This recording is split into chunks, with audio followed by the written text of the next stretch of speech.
covered a certain portion, and when we covered that certain portion, we created a certain image, and that image has multiple actors in it.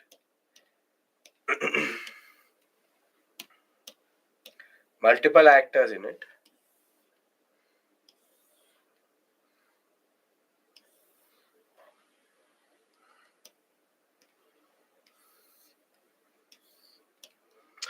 And the situation was very straightforward. I will tell you the time for Saturday. I will let you know how to plan your day based on that. I will do it when I will do it. Stop it. Stop it.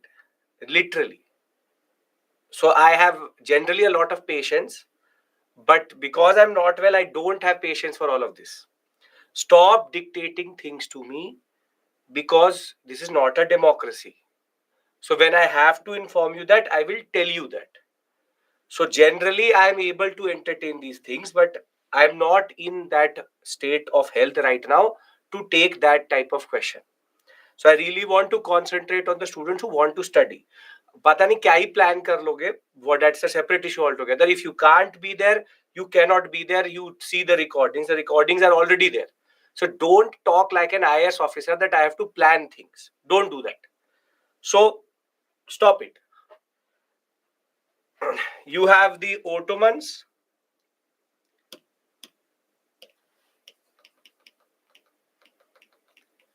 Thereafter, you have the Safavid Empire. Thereafter, we had the Timurids left, pressure created by the Uzbeks. And thereafter, generally, in the Indian sector, we have Daulat Khan Lodi and Ibrahim Lodi, and we have Rana Sanga. This is what we saw yesterday. And at Kabul, Babur was sitting. This is what we did yesterday, yes or no? That this is the basic configuration, and Babur was running from the Fargana sector, going more southwards because he was running away from the Uzbek pressure itself. Now the question as to why Daulat Khan and Rana Sanga approached Babur was the joint irritation with Ibrahim Lodi. And Ibrahim Lodi was the one who Uzbeks, same thing. So Ibrahim Lodi was the one who had become extremely assertive when it comes to power on his governors, and Babur was sitting here waiting for an opportunity, and he gets that opportunity. And the last thing we discussed was that Babur was invited by Rana Sanga and Daulat Khan Lodi, and Daulat Khan Lodi did not realize that Babur was not going to go back, though Rana Sanga accepted that and knew that that was the case. That is why as soon as Babur came, he basically withdrew his support. However, Daulat Khan Lodi wanted Ibrahim Lodi to be gone, and therefore that creates the context for the first battle of Panipat. Now, when we talk about the first battle of Panipat,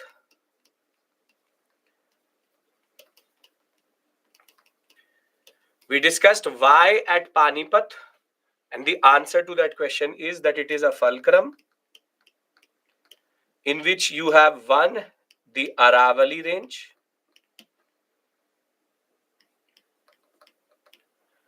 and second, the Shivalik.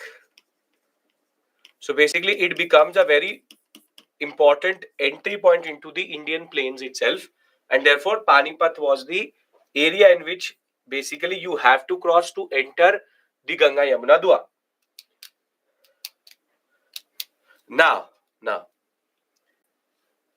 the first battle of Panipat is between Babur and Ibrahim Lodi. Yes, Sudesh. Now, if everybody's fulcrum means fulcrum, 9th class 9th class science and technology. Have you seen a fulcrum like this in your life? Funnel. Coupa. Have you seen it? So must take. Okay. Now, if we are clear about the contexts, I need to discuss the first battle of Panipat because there are three major innovations which allowed Babur to win with a numerically lower army. Can we start that discussion? Can we start that discussion?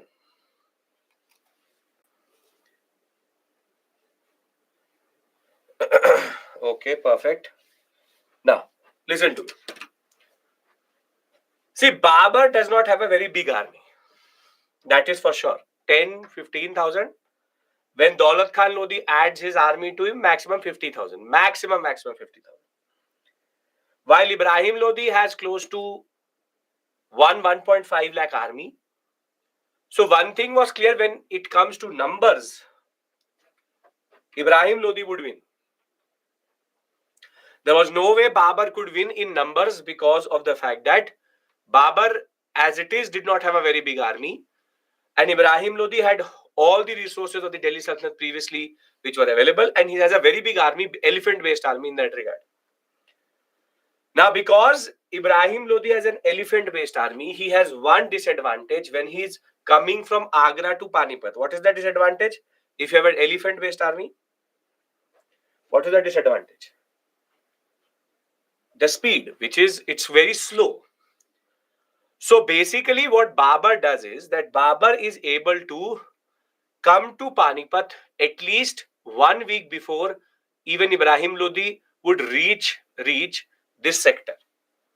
And that is very, very important for Babur because Babur has to do certain things which will make his chances of winning the army, winning this battle proper or even realistic in that regard. Now, see, Babur with him was bringing one outright advantage which nobody in India knew, which is called gunpowder. Gunpowder meaning barood. See, gunpowder was known to the Vijayanagara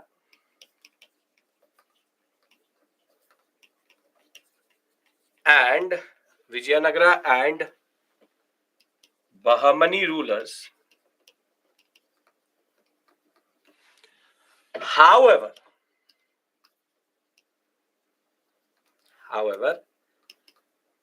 they did not know how to use it. They did not know how to use it. What does this mean? This means that you know the technology, but you don't know how to use it properly. So they know something called gunpowder is there, but gunpowder has to be mixed with certain chemicals such as salt, pepper and all. And proper gunpowder use was not known to Vijayanagara Bahmani. Now Babur, please pay attention, did not introduce gunpowder in India, but used it effectively for the first time.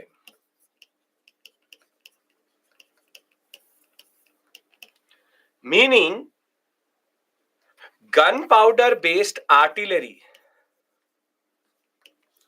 जिसको हम लोग तोपे कहते हैं, तोप, cannons, are not known to the Vijayanagara Bahmani rulers, but Babur has one contingent of artillery. This is the first advantage which he has.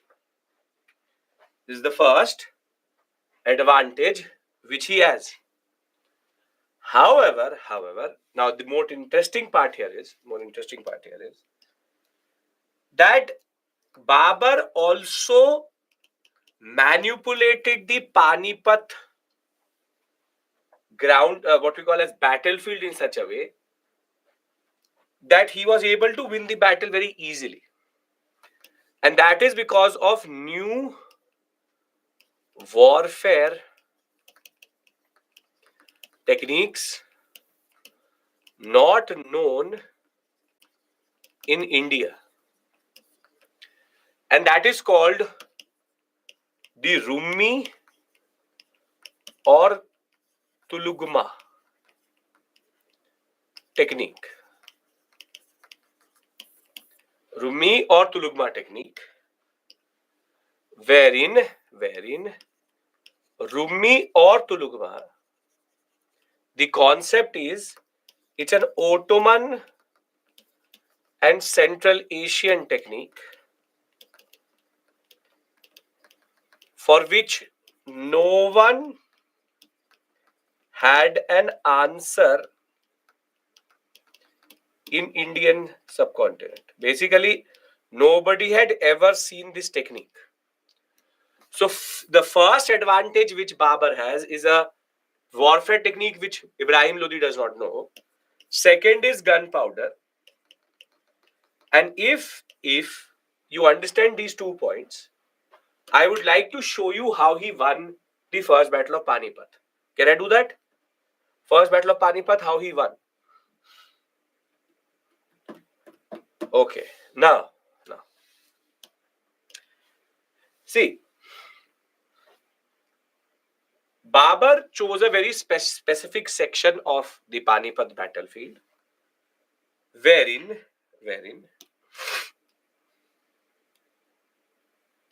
he chose a section in which there was one side there was the Aravalis, and on the other side he had the Shivaliks. Now, from this side, Ibrahim Lodi is coming, and from this side, Babur already reached the battlefield very clearly. This is a 3D rendering of it. I'm trying to show you a left-hand render of it, meaning that we're looking at this battlefield from the top towards down in this fashion. So the way we are looking at it is like this. So just to tell you, we are looking at it from the top down. It's a 3D render in that regard. Now, what Babur does is that first he ties up in between the battlefield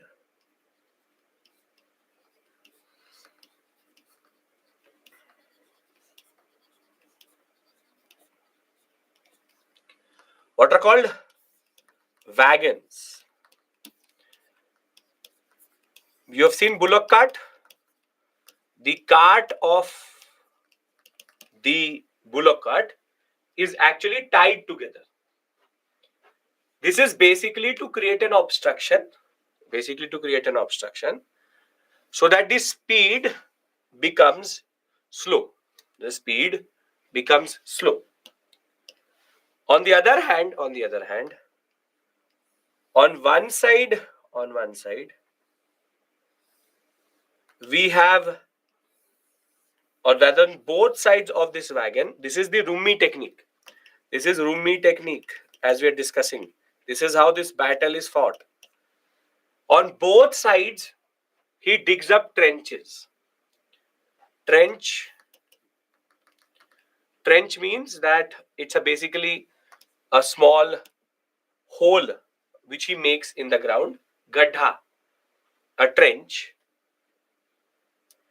And in this trench, he hides it with leaves. And in this trench, he stations his archers.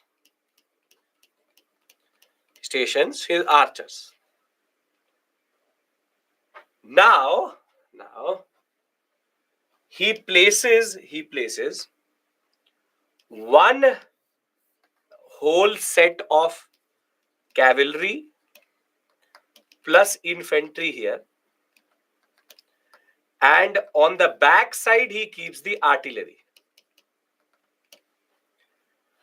But in Rummi and Tulugma, which is now today called Trishul technique or Trishul warfare, he kept one tukdi or cavalry contingent behind this mountain and one behind this mountain. So there were basically three components to the army. One which was sitting in front and two on the sides. And if you are coming from the Delhi side, you can't see the armies which are behind the Shivalik or the Aravalis. Now Ibrahim Lodi enters with his very big army into this section. 1 to 1.5 lakh men. He enters with his elephants and his army. And basically what happens is, as soon as he comes closer to these wagons, the first attack is from the archers. The archers first create chaos in the front of the Ibrahim Lodi army front. Then comes the artillery. Artillery advantage is that it can hit from very far away. It can hit from very far away. Now, whilst artillery is creating chaos, and now there's chaos because they're fighting in the middle also, they're fighting in the front also. What Rummi and Tulugma does is that when chaos starts to create or starts to ensue, these contingents move out from each side and now attack on the left and right flank. And basically, now Ibrahim Lodi is not fighting on one front, but four fronts.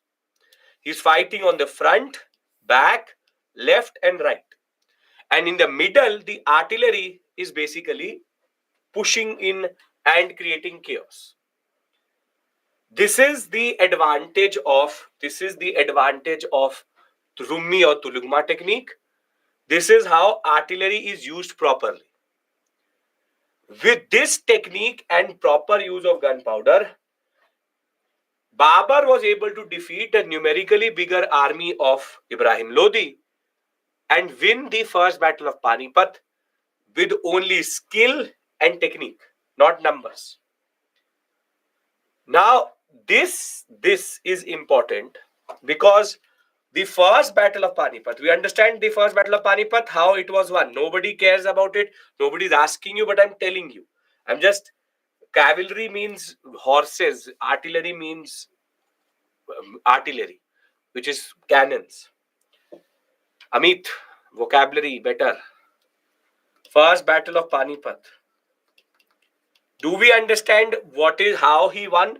Yes or no?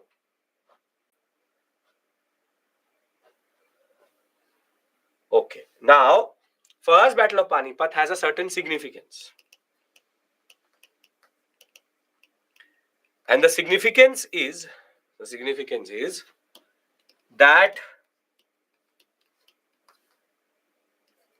gunpowder was properly used in the Indian subcontinent for the first time. Second, techniques of warfare changed. Rummi and Tulugma never known, now used to destroy the whole system. third consolidation of North India begins. Size of army became irrelevant, and now techniques matter. Meaning that you can have a very big army, but if you have the right technique, it will lead you to victory as it is. So, first Battle of Panipat, in that regard, is considered a turning point in Indian history, because now what had happened, what is the word which we use between post Gupta and Delhi Sultanate? What is the political scene generally? What is the word we use for it? It is decentralization, it is political fragmentation. Yes, very good. Then there's again centralization under Delhi Sultanate. But again, there is decentralization and fragmentation. So Mughals now start to consolidate India, and therefore India will become one unit again in the 16th century. In the 16th century. So are we clear about First Battle of Panipat? Because then I have to discuss this whole set of battles which happened, which is the First Battle of Panipat already done. Then we have Khanwa, Chanderi and Ghaggar. Comes in the examination generally. Are we clear?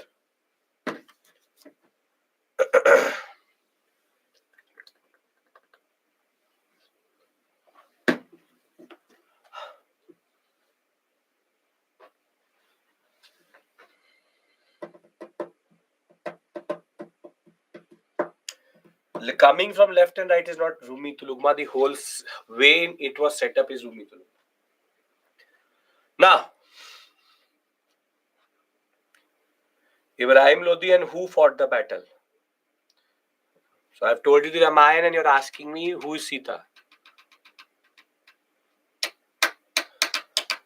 Babar. It is written here. I don't know, some of you watch, some of you listen, some of you don't watch and listen. Gandhiji's monkeys, you will do it. Babar, written here.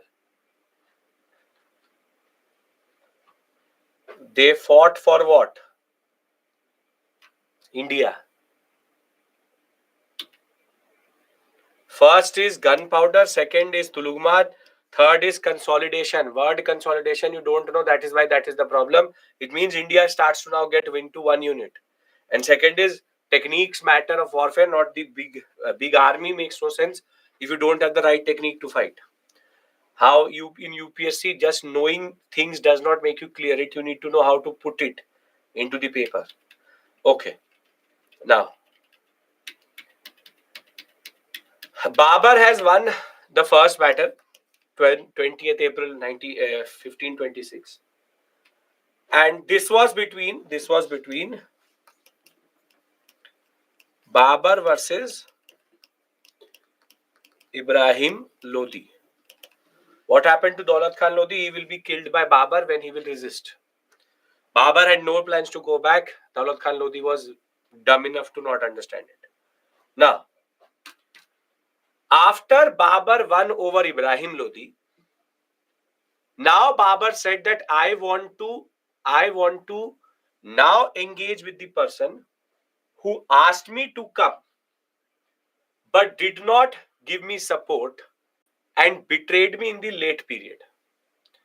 And therein, the second battle he fought in Khanwa was Babar versus Rana Sangha. And ironically, both Babar will before Babar came to Rana Sangha at Khanwa, Rana Sangha actually said to the Rajputs under a person called Medini Rai that I know that Babar is coming. He has already defeated Ibrahim Lodi, the person we were not able to defeat. We all Rajputs need to come together. If Mewar comes together with all the Rajputs, maybe Babar will not be able to defeat us. But guess what was the response of Medni Rai and the other Rajputs? It was not my problem. And that is why Rana Sanga had to face Babar alone. And as it is, if Ibrahim Lodi was defeated by Babar, Tulugma, Rumi and gunpowder was too much for Rana Sanga. Now, after defeating Rana Sanga, Babar again turned towards Rajasthan more. And he will say that now I will take the whole sector, and he will fight the Rajputs under Medni Rai. And Medni Rai was not able to defeat Babar as it is. And here again, Babar will win. And now, after taking this whole sector, the Lodis had started to retreat towards the Bengal sector. So, yes, he captured Mewar. So, Babar then goes after the Afghans or Lodis in Bengal in the Battle of Ghaggar. So, basically, he is consolidating this whole sector. He's consolidating this whole sector. And yes, subject member expert, yes, Mewar was captured. Now, these are the first 4 battles which were fought by Babar. First under Ibrahim Lodi, then Rana Sanga, then Chanderi and Ghaggar. A standard question comes in the examination, which is to put them in chronological order, which is Panipat first, then Khanwa, then Chanderi, and last is Ghaggar. Ghagra, Ghaggar, whatever you want to call it. PKCG is the first set. All battles won by Babar. But Lodi still were not fully defeated under Babar. And that is why Sher Suri will rise later. Babar will do one thing, which is he will consolidate this whole sector. Wherein he will very systematically move towards from the west to the east, more or less defeating anybody he saw as a threat. And the basic point was all of them were caught off guard because of the fact that they did not know how to deal with gunpowder or the Ottoman or West Asian techniques of fighting in the wars. And therefore, Babar very simply, one after the other, everywhere Babar is going to win. Listen to me. I'm saying something. Everywhere Babar will win because of his superior technique and superior gunpowder usage. Are we clear about this? Because I'll keep on adding. Panipat, Khanwa, Chanderi, Ghaggar, then will come Chausa, Kannauj, and then second battle of Panipat. This is a whole list which I will give you. That's a standard question which comes in the examination. Are we clear about the first set and what advantage he had in the first battle of Panipat he has in the Ghaggar sector also? Are we clear? Babar. Okay. Now, the NCERT now does not have this section, but used to have this section in which there used to be these tables in which major events and campaigns of every Mughal emperor was given. Fortunately, I have kept them in the PPT so they survive. And this is a very easy way of learning for UPSC. So for every ruler, there will be a box like this, and this will help you remember basic political points. What I'm starting with you is, see, in Mughals, there are basically, this is not 12th class NCERT. There are basically 5 major areas out of which questions are asked. Political history, generally question is not asked, but that is one thing we have to do. Then political, you have Mansabdari, Jagirdari, the concept of revenue administration, thereafter the concept of Rajput policy, religious policy, decline. Rajput, religious, Mansabdari, Jagirdari, and revenue administration are four technical areas. Other than that, this political history and decline you do in modern also. But political history is which I want to just go through, and as always, don't get caught up into major things. Satish Chandra has very beautiful history and very interesting sections about their political endeavors. I really don't care what is the political endeavor. Who, when, who fought where did they win is of no purpose to me. We rather have to concentrate on things from which questions are asked and can be made. So I'm already telling you that political history, whatever is bare minimum, will be told to you.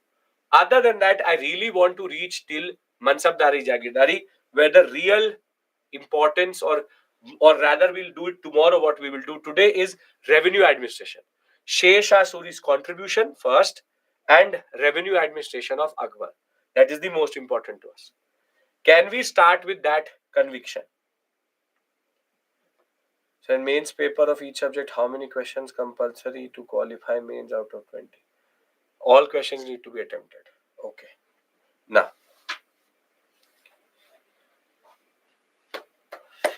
this painting is actually quite interesting. Before I start the political history itself, this was made quite late in 1702, 1712 period, meaning just before the death of Aurangzeb.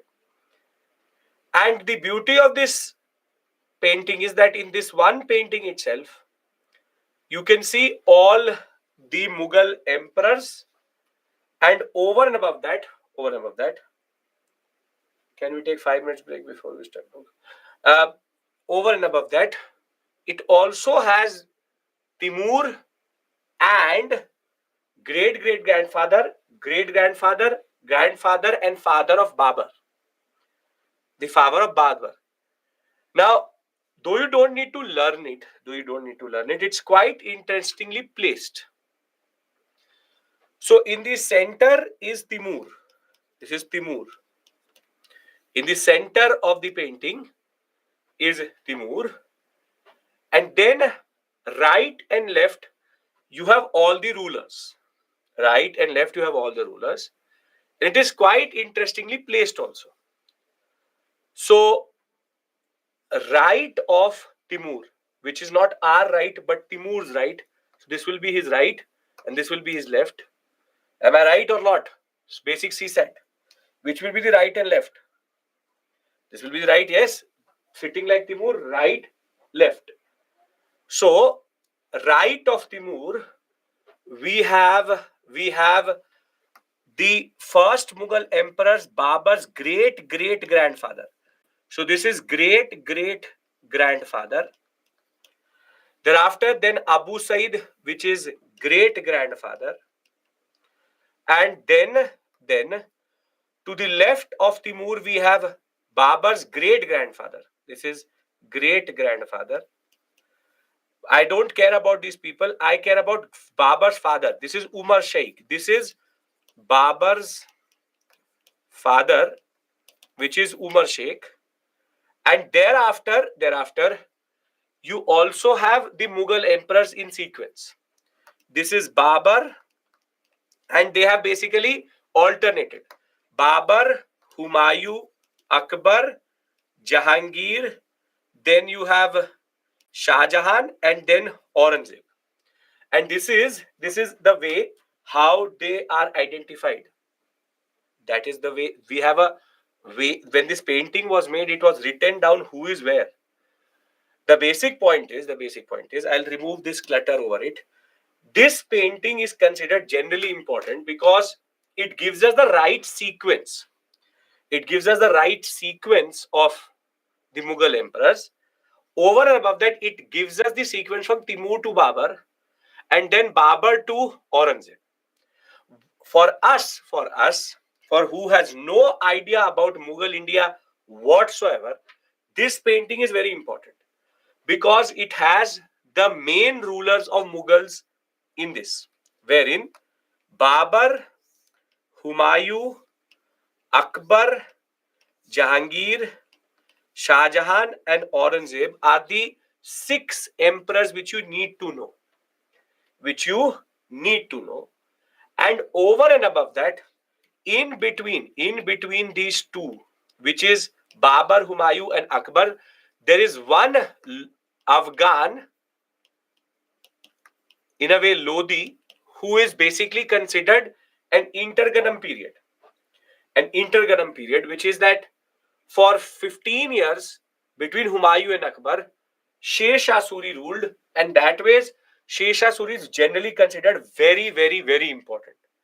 Very, very, very important because he is the one who brings in a lot of interesting innovations which become the base on which Akbar moves. After Akbar, Jahangir, Shah Jahan, Aurangzeb, every child in India knows this sequence. So it is not something extraordinary I am asking you to remember. Babar, Humayun, Akbar, Jahangir, Shah Jahan, Aurangzeb. And to the question why they are called Mughals, I already told you, I'll give you the sequence, don't worry about that time period. Mughals, they are actually father side Timur, used to call themselves Timurids. This word Mughal is a distortion of the word Mongol by the British into Mughal and then to Mughal. The Mughals never called themselves Mughals, they always called themselves Timurids. So, with this, I'll give you a 5-minute breather. Because after that, back to back, 45 minutes of proper political history is there. And in that sense, use this breather to think about what I've said till this point. Well, I'll start with Humayun, talk about Chausa, talk about Kannauj, talk about Sher Shah Suri's administration, and then the next break most probably is when I break at Akbar. So 5 minutes, 6:50, again we start. Just think about it. Right? You want to be on this. Okay. Now. Yes. 5.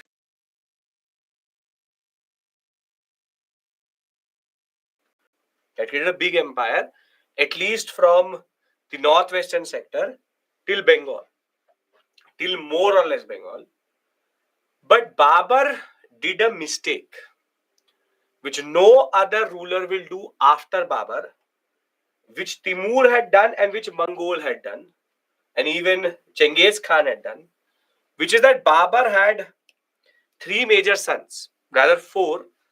One is Humayun.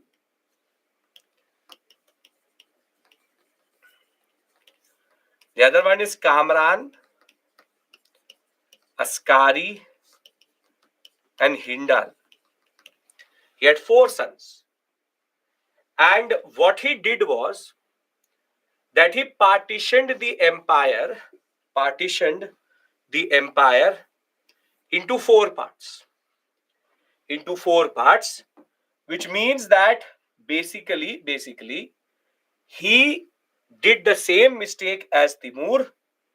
He did the same mistake as Kamran, as Genghis Khan. So basically, be it Humayun, be it the previous sons of the Mongols or Timur, they also face the same issue because by dividing the empire, you always weaken it. So Humayun, Kamran, Askari, Hindal now have 4 different areas of the Mughal Empire, and Kamran and Humayun don't really gel together quite well. Genghis Khan did it, destroyed his empire. Timur did it, Ottomans and Safavid took it. Babar did not learn from that mistake, did the same. Now, whilst all of this is happening, the Afghans regrouped themselves under a person sometimes called Sher Khan or called Sher Shah Suri. He's an Afghan. His father had been a zamindar and an officer under the Lodhis. He knows this terrain quite well. From Bihar, Sasaram, very, very well knows how the whole Doab region works, which is the area to fight, which is not the area to fight. Now, the problem with Humayun is that he is a little bit too casual. And he had two problems. One, that he used to drink too much. And the second one, which is that he had an obsession with opium, Afim. So basically, he's a little bit too druggish. So if you look at Humayun's position, his orientation is not the way it should be, and that is why Sher Shah Suri was able to do what he was able to do. So if your empire is not very stable, do you do construction activities? Do you do construction activities when your empire is not stable? No. And Humayun said, no, let's do one thing. Let's make the Purana Killa. We'll make the Purana Killa in Delhi little bit. We'll do it. Good library. He loved his books, loved his libraries, and loved his liquor. Now, Sher Shah Suri was able to see that Humayun was not paying attention to Bengal. And therefore, Sher Shah Suri first challenged Humayun in what is called the Battle of Chausa. Battle of Chausa, 1539. And Battle of Chausa, Humayun fought with Sher Shah Suri. Kamran did not help, and Humayun was saved by the Ganga river itself. Because it is believed that in this battle, somehow Humayun was able to cross the river, and that is why Sher Shah Suri did not kill Humayun. But if you have been defeated by Sher Shah Suri at Chausa, what will be your standard reaction? What will be your reaction? As a ruler, what will you do? You will retaliate, you will recoup, you will try to seek revenge, you will basically strengthen yourself. You will start to strengthen yourself. But Humayun ne bola nahi, ye diwar theek se bani nahi hai. He said, no, this wall needs to change. He went back to reconstructing the Purana Killa. He said, saved by the river, no issues. And Sher Shah Suri could see that Humayun is actually not serious. And that is why next year at the Battle of Kannauj, 1540, Humayun is properly defeated by Sher Shah Suri. Here again, the river Ganga will save Humayun, because Humayun was going to get killed, but somehow he fell from his horse into the water. And by the current of the water, he was taken away from the battlefield. If not, he was for sure 110%. Pakka marta hai. For sure. But in that whole confusion, he fell into the river and he was taken by the river flow somewhere safer. Now, after this, Humayun goes to Kamran. Kamran does not help him. Then Humayun goes, now basically Sher Shah Suri is chasing Humayun. He reaches Delhi and Sher Shah Suri takes Delhi and Agra together, establishing between 1540 and 1555 what is called the Suri dynasty or the Suri rule itself. At the same point of time, what is even more important is that whilst going back at Amarkot, a Rajput gives Humayun shelter, and Akbar is born in Amarkot, and Akbar is then captured by Kamran, not killed by Kamran, his uncle, and Humayun runs to the Safavid Empire to Iran. Between 1540 to 1555, Humayun had no clue what to do. So he waits for Sher Shah Suri to die, and in 1555, Humayun comes back to India, having taken help from the Safavid ruler Safavid Shah, and Humayun will now defeat Sikandar Suri, the son of Sher Shah Suri, and re-establish the empire, Mughal Empire, in 1555. Everything is written in the PPT. I'll read it out to you. And ironically, after re-establishing, 6 months into his rule, Humayun will drink a little bit too much and go to the library, go up the steps of the library to take out a book, and he will fall from his library and die. So ironically, the same person who was saved by Ganga twice, there was no Gangaji basically in his library, he would have been saved there also. But the basic point was, Chausa, Kannauj, both saved by the river. He will literally die after drinking too much and falling from his library and breaking his neck. But the problem was that when he dies, Akbar was only six years of age. And no, he was not 6 years, 14 years of age. He was a minor. And now the Mughal rule was in the hands of a small child called Jalaluddin Akbar. And the Afghans were again regrouping under a ruler called Hemchandra or Hemu. And they were now threatening to destroy Mughal rule properly. Afghans chose Hemchandra, a Hindu ruler, to fight Akbar. But at that point of time, Akbar's mentor and tutor, Bairam Khan, stood up and said that I will become the regent. I will become the regent.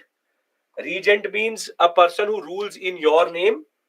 And Bairam Khan will then fight on behalf of Akbar the second battle of Panipat, in which Hemu will fight with Akbar, in a way Bairam Khan, and Bairam Khan will defeat in the name of Akbar, Hemchandra, and thereafter the Afghans will be totally destroyed, and Akbar will then start to consolidate the empire into what we know as the Mughal Empire generally. Now, basically, I've referred to multiple warfares and I've referred to multiple battles. What I want to do is read this portion out to you and then write all the battles on one page. Can I do that? Can I do that? Yes? Okay. So let's talk about Humayun. Humayun succeeds at the age of 23 in December of 1530, and Babur had left a lot of issues behind. The biggest was that Afghans were regrouping, and second, Humayun had to also fight his younger brother Kamran, because Kamran was not very happy with Humayun getting the Agra sector. Now, Humayun did not take Sher Shah Suri very seriously, and because of that, in 1539, Battle of Chausa, Humayun was defeated by Sher Shah Suri first time. Second time, he will be defeated in Battle of Kannauj. Sur dynasty will be established, and it will take him 15 years to come back and then defeat Sikandar Shah Suri, the son of Sher Shah Suri, to re-establish his rule, and then die after 6 months. Are these Afghans Timur only? No, these are Afghans which were Lodi descendants. They are the ones who survived after the Lodis were gone. Now, at the time of death of Humayun, the blue area which you see is basically what Mughal Empire used to look like, and Sher Shah Suri's empire was there. Now we'll talk about Sher Shah Suri separately. Akbar came to power at a difficult position. He came to power at a difficult position because of the fact that he was born at Amarkot, was treated well by his uncle Kamran, but he will be crowned the king after his father dies in 1556 at the age of 13 years 4 months, basically 14 years. And the biggest issue which he faced was that Bairam Khan will stand up in the name of Akbar, but Hemu was the biggest issue which he was facing, and defeating Hemu or Hemchandra was very, very important. Now, after defeating Hemu, Akbar was able to manage the empire the way he should properly thereafter. Now, when we'll talk about Akbar later. What I want to concentrate on is now Sher Shah Suri. And what did Sher Shah Suri do to India?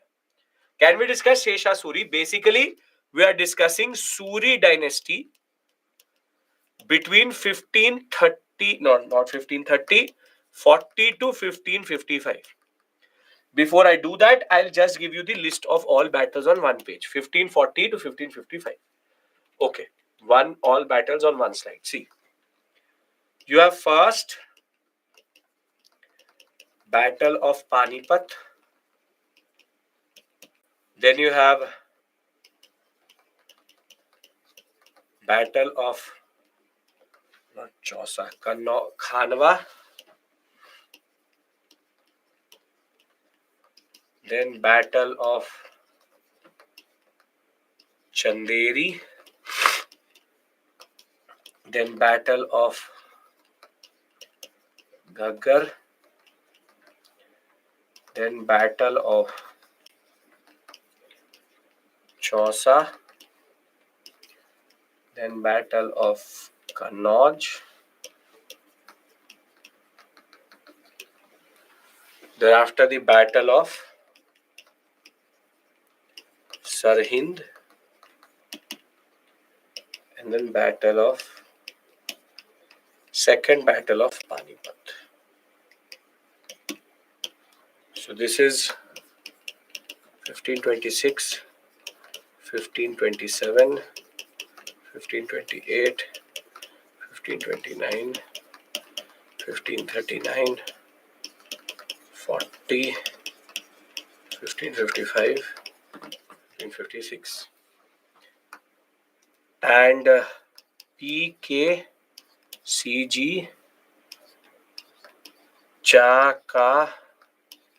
Chakasar,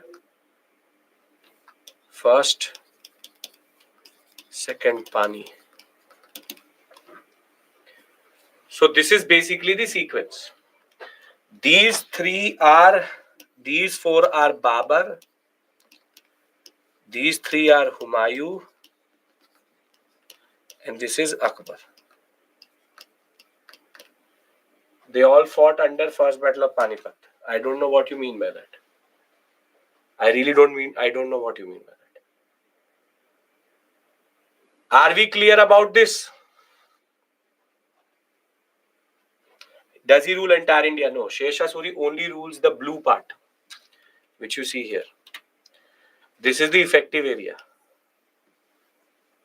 That's it. Can we discuss Suri?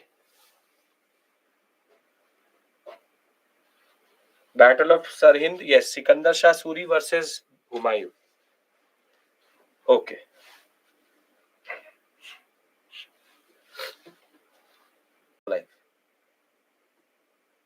This is a story like Jodha Akbar movie is incorrect only, but forget it. That's not a story of wife, husband, but actually a story of father-in-law, daughter-in-law. Jodha was not the wife of Akbar, but the wife of Salim. Salim is Jahangir. There's a colonel called Colonel Todd, British officer. He messed up Harkha Bai and Jodha Bai. Harkha Bai is the wife of Akbar and she's not called Jodha. Jodha is the what mat likho, that is the truth. Satish Chandra wrote to that that whoever was the director of that movie, who's the director of that movie? Jodha Akbar? I don't know. Some I'm not good with directors. Ashutosh Gowariker. हाँ, आशुतोष ऐसे तो आशुतोष तो ऐसे लिखे जैसे तुम्हारा दोस्त हो. Yes, Ashutosh Gowariker. Ashutosh Gawariker, he wrote, Satish Chandra wrote to Ashutosh Gawariker that what you're making is not the story of Akbar and his wife, but Akbar and his daughter-in-law. But he said that is popular imagination. So, in that movie, there are multiple issues, but leave it.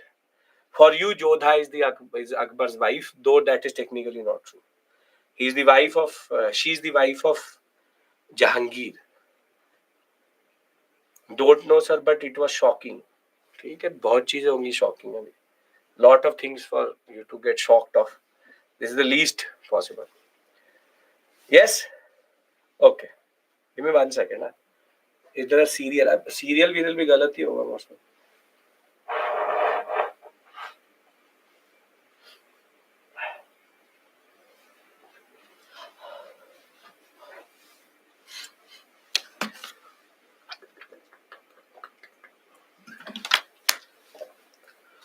Such a major shocking news. Acha, Mongols saved Delhi Sultanate saved us from Mongols was not shocking to you, but Akbar is and Jodha not husband wife is shocking to you. Priorities are very good. Okay. Yes, sir, this is shocking. Jagat Gosai is named as Jodha. Jagat Gosai is Jodha. Yes. Colonel Todd mixed up Harkha Bai, Jodha Bai, Jagat Gosai all together. British hai, karte hain. When they can call Timur as Mongol, then they can do anything. So, why not? Now, Sher Shah Suri is important for 2-3 things. Let it sink in. No issues. कोई बात नहीं. It will. Okay. Now, Sher Shah Suri is an important personality. And is important personality because of the fact that he is the one who did a lot of things which Akbar built upon. Because in a way, Humayun had no time, and thank God Sher Shah Suri actually took this 15 years as rule. Because he had no orientation towards rule and did not know what he was generally doing. Now, when we talk about Sher Shah Suri, the first thing which he did was he knew that in order to survive as an empire, economy should be perfect, along with law and order.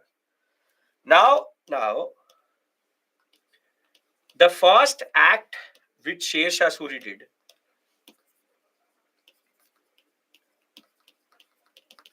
was that he introduced a silver coin in the Indian subcontinent, which is today called as rupiah. So this rupiah word, rupee, which you use today, is actually a word which comes out of Sher Shah Suri's silver coin. And the word comes like silver is called rupehla and gold is called sunhera. Sunhera because it shines, rupehla meaning it does not shine. So rupiah was the silver coin which Sher Shah Suri introduced and became a staple coin during the Mughal period also later. Thereafter, the second thing which he did was he sorted and re-established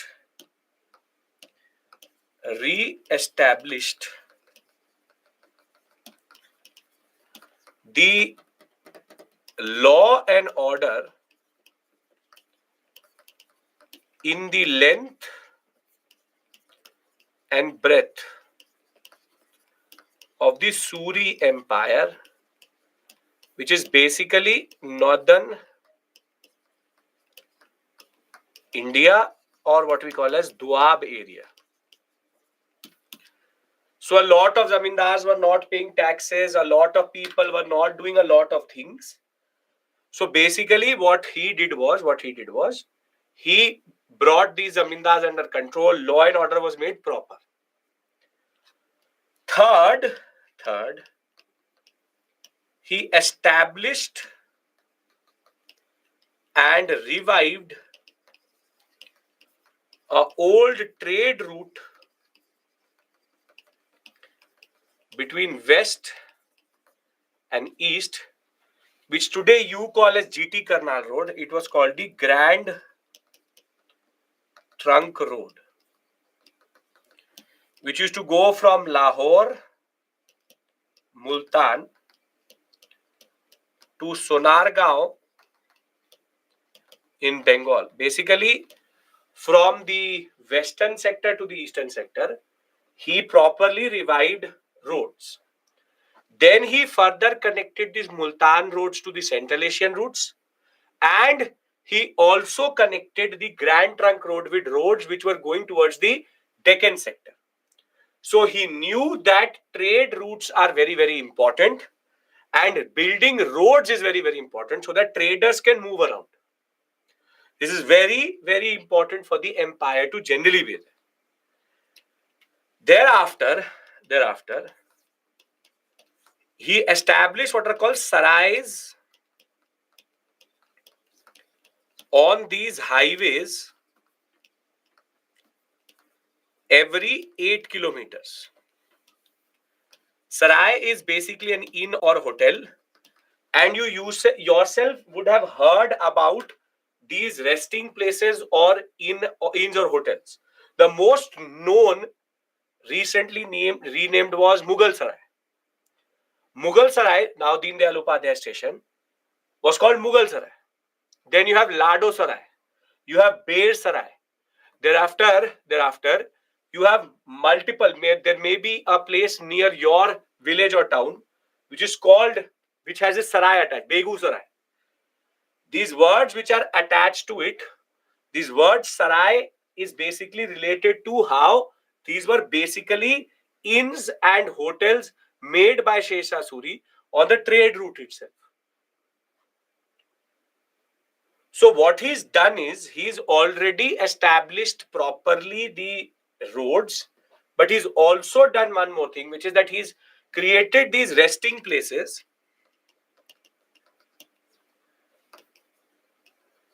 for the traders, and there was a separate lodging for Muslims, separate lodging for Hindus.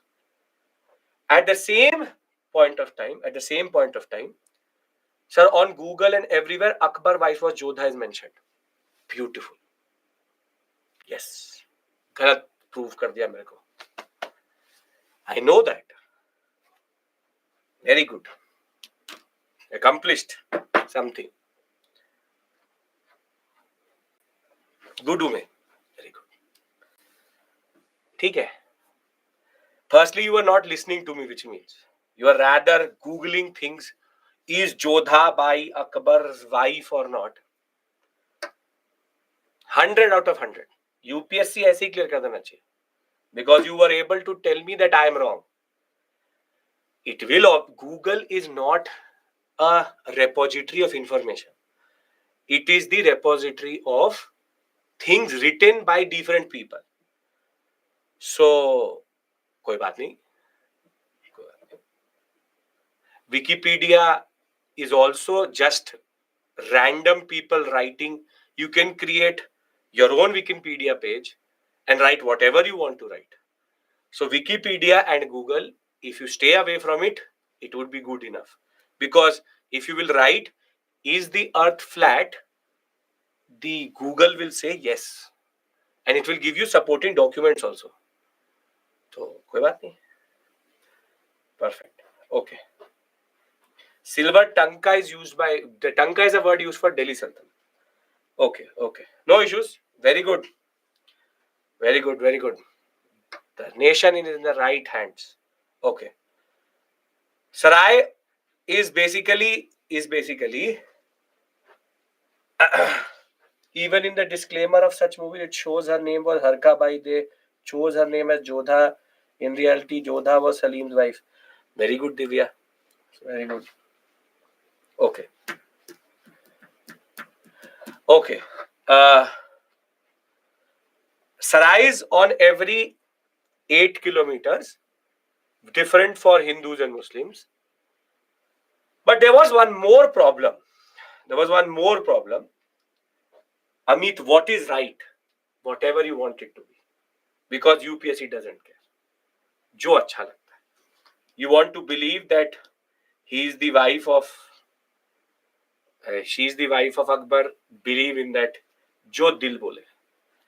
Right? Okay. I know what you're saying.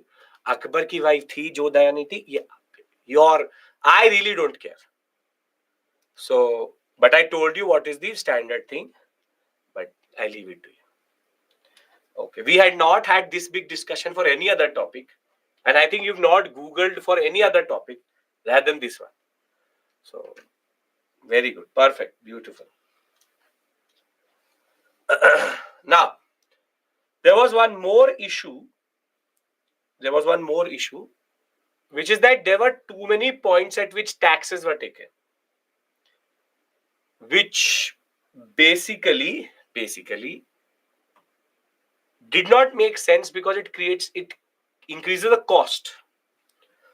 So the fifth thing which he did was he simplified the taxation system and he made sure tax was only collected at 2 points. In the west at Multan and in the east Sikri Gali. If you're coming from the Bay of Bengal sector, pay at Sikri Gali, you get a small slip. You don't have to pay tax throughout the Mughal Empire, throughout the Sher Shah Suri Empire. Same way, if you are paying at Multan, then you don't have to pay anywhere else. One you pay when you are bringing in the goods into the empire. The other one is when you're selling it. Basically like IGST, which is interstate tax, and when you sell it, which is the concept of value addition tax or VAT like thing. The basic point is he made sure that if you paid it at one point, in these 2 points either, you don't have to pay it again, which is quite important because it simplifies the whole system. I'll read this out to you, but then one major measure is left, which I will discuss with you, which is called Ray. But before I do that, I'll consolidate this part. See, the Sher Shah Suri Empire consolidated and in a way culminated all things which were Delhi Sultanate based ideas, wherein Sher Shah Suri brought law and order in the length and breadth of the empire. We already know that. He dealt with the robbers and the dacoits, disobeyed the orders. The people who were disobeying the orders of the government, he brought them under control, which is very, very important. He then paid a lot of attention to trade and commerce, and he restored old imperial roads such as the Grand Trunk Road from Sonargaon in Bengal to the Indus River. He also built a road from Agra to Jodhpur to Chittor and then linking it with Gujarat. So you can see how he's internally linking everything together. Thereafter, he built the third road from Lahore to Multan and then connecting Multan with Central Asia. For the convenience of travelers, every 2 coasts, which is 8 kilometers, he built sarais. These are fortified lodgings for the people where they can keep their goods safe and basically separate lodging for Hindus and Muslims. He also brought in custom duty of goods to be paid only at 2 points, which is in Bengal, which is in Sikri Gali, Bengal, Bihar, and other one near the Indus, near Multan. No one was allowed to levy any other tax other than at these 2 points, and the other tax was paid when it was being sold. Now, before I go to administration, are we clear about this? Which is how did these 5 points which I've discussed with you, how he's basically reviving the Indian subcontinent in a way. In a way, he's reviving the Indian subcontinent in that regard. Are we clear? Yes, beautifully. Perfect. Now, Now, Sher Shah Suri also played with another concept. And now we're moving towards tax at 2 points, Sikri Gali and Multan. Now, when we talk about his administration, he was very clear about one thing, which is called conflict of interest. It's called conflict of interest. Should an officer have both revenue and general administrative powers?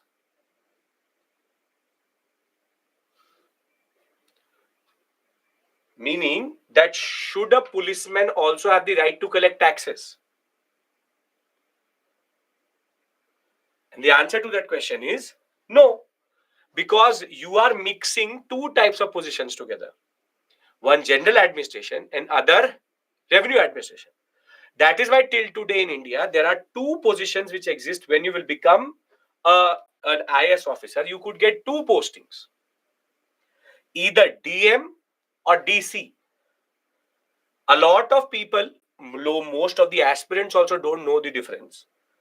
A district collector and a district magistrate are two different positions.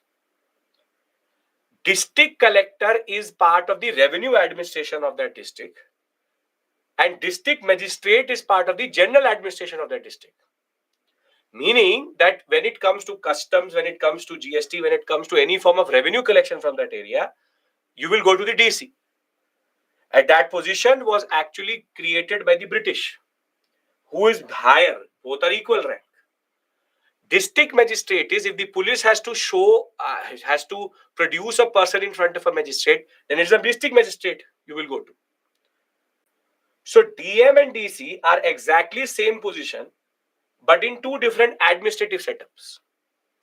So collector and magistrate are two different positions. But this separation of power is something which was not that the British introduced, but it was Sher Shah Suri who did it. Sher Shah Suri actually changed the way administration actually worked. You see, he had three levels, which is he had villages. Villages together become a pargana, and a pargana becomes a sarkar. Pargana becomes a sarkar. There is also a person in some areas, DMDC could be same also, if the district is too small. And in big, for example, Delhi DC, DM are different. So you have a number of villages making together a pargana. Pargana, you have above it a sarkar or a shik. But what is interesting is that pargana is not under one person but two people, shikdar and munsif. This is very interesting. You have on one side shikdar, and here you have munsif. And at the sarkar or shik level, you have shikdar, a shikdaran, and here you have munsifan, a munsif. Meaning, what he's done is he's differentiated between revenue administration and general administration.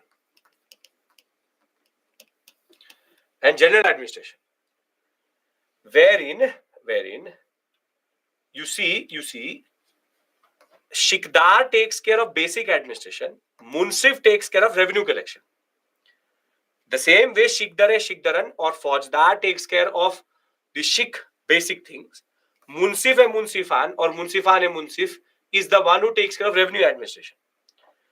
This in that regard is quite revolutionary because he has changed the way you look at the whole administration itself.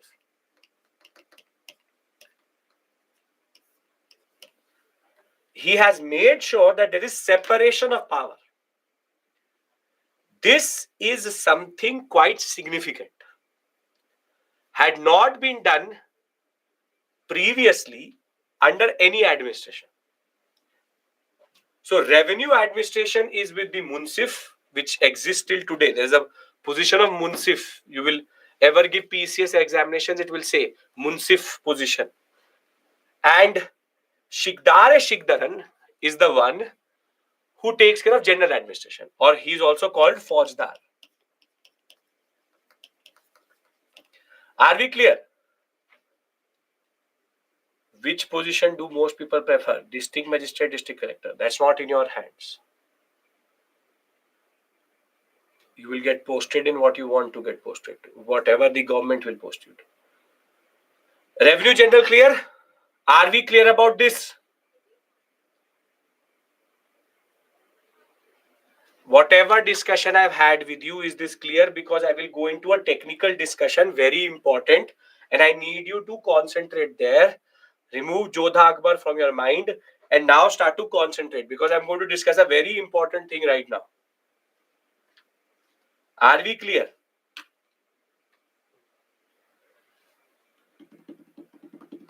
Okay. Now,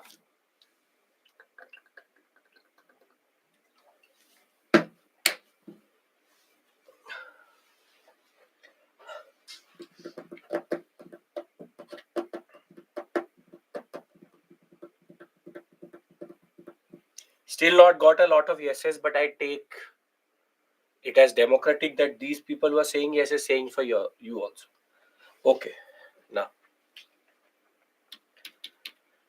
Now the biggest innovation, what Sher Shah Suri did, was something in revenue administration. Now pay attention. Before Sher Shah Suri, now pay attention. I'm giving you an example, working example. There are two farmers. One wheat farmer, the other one rice farmer. A and B. Now A produces wheat. B produces rice. He produces 300 kgs. He also produces 300 kgs. Now, before Sher Shah Suri, land tax is 1/3. 1/3. So he pays 100 kgs. He pays 100 kgs. Is the maths correct till this point? That 100 kgs is basically what is the obligation. Beautiful. Now, the state does not want it in kgs. The state wants it in cash or in silver coins. Now tell me one thing, is wheat and rice sold at the same cost?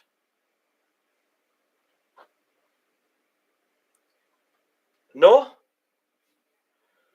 So the prevailing market rate is for rice is rupees 8 per kg, and for wheat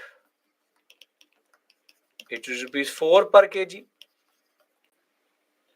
It is rupees 4 per kg. But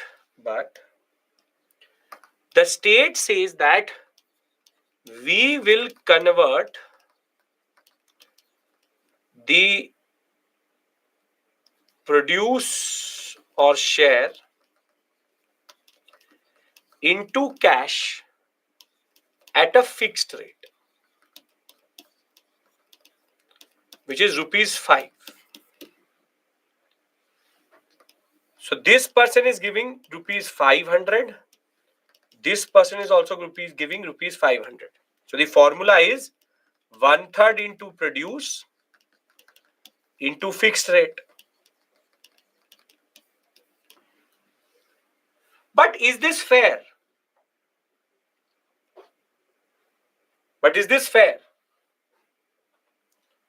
In no way. Because wheat farmer is paying more and the rice farmer is paying less. Because his total income is basically 1200 rupees. His total income is 1200. He is paying 500 as tax. His total income is much higher, 3200 rupees, and he is paying 2800 rupees, and he is paying 2400 rupees, and he is paying only 500 out of it.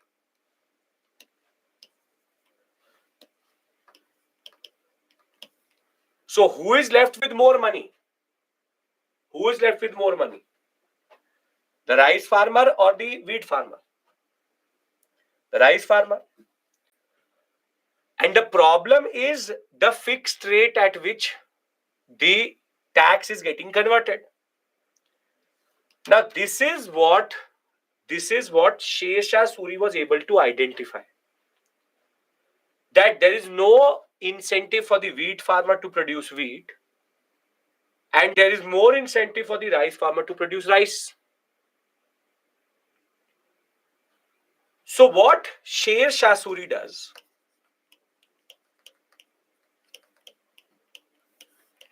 he introduces a concept called RAE,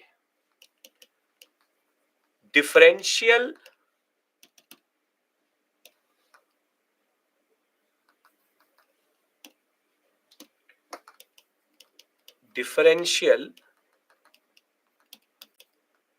rate of conversion into cash. Same example, 300 kgs wheat, rice 300 kgs, same one third, 100 kgs, 100 kgs. Now the point is, prevailing rate is 8 per kg, prevailing rate is 4 per kg. Now what RAE is basically is the differential rate at which both will be converted. In the sense, here it will be 1/3 into produce into RAE, 1/3 into produce into RAE, and very significantly, RAE for wheat was kept at rupees 3 and RAE for rice was kept at rupees 7. Now, how much does this person pay? Rupees 300.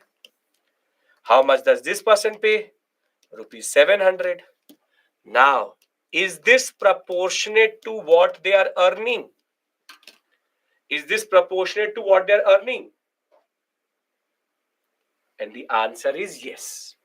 And therefore, RAE is the differential tax rate conversion by Sher Shah Suri. Basically, 1/3 into produce remains the same. What Sher Shah Suri does is he creates a list of central RAE list, it was called, under which every crop, what is the market price, was taken into consideration, and the rate of conversion into cash was different. Rupees 4 was the wheat rate, and this was the rice rate. Does this make sense? What is the advantage of RAE? Yes. So what we'll do is we'll take a break here, come back, I will read this out to you.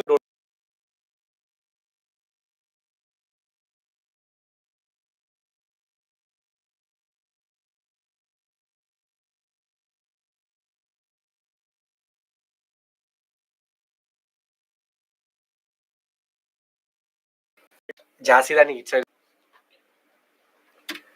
Now, we basically have to read this basic portion related to RAE. Crop rate. Jhansi Rani, it's an example. A crop rate RAE was drawn up, laying down the state share for different crops And this was done to convert it into cash based on prevailing market rates. Share of the state was 1/3 of the produce. It was also divided according to good middling land, which type of land you had, good or bad. And basically 1/3 of the produce was fixed, but the rate at which it would be converted into cash, because the state preferred cash, was basically Ray, and that is the basic concept. Just to reiterate what is Ray, that previously, before Sher Shah Suri, everything was converted into cash in the same way. On the other hand, the simple point was, as soon as Sher Shah Suri comes in, he changes the rate of conversion. The previously this formula used to remain for everybody or every tax.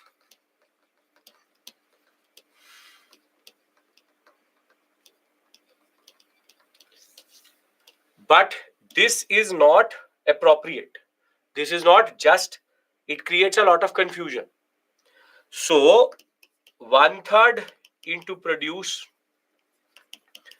into Ray is what Sher Shah Suri brought in.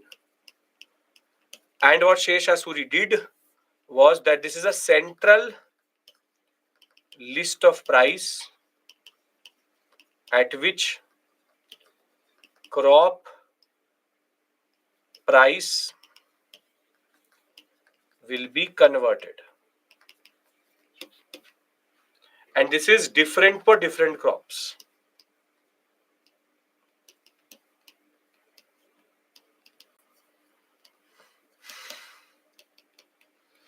Different for different crops. Basically, Ray was a system which quality of produce. No, it's not about quality of produce. It's about which product, which crop you are producing.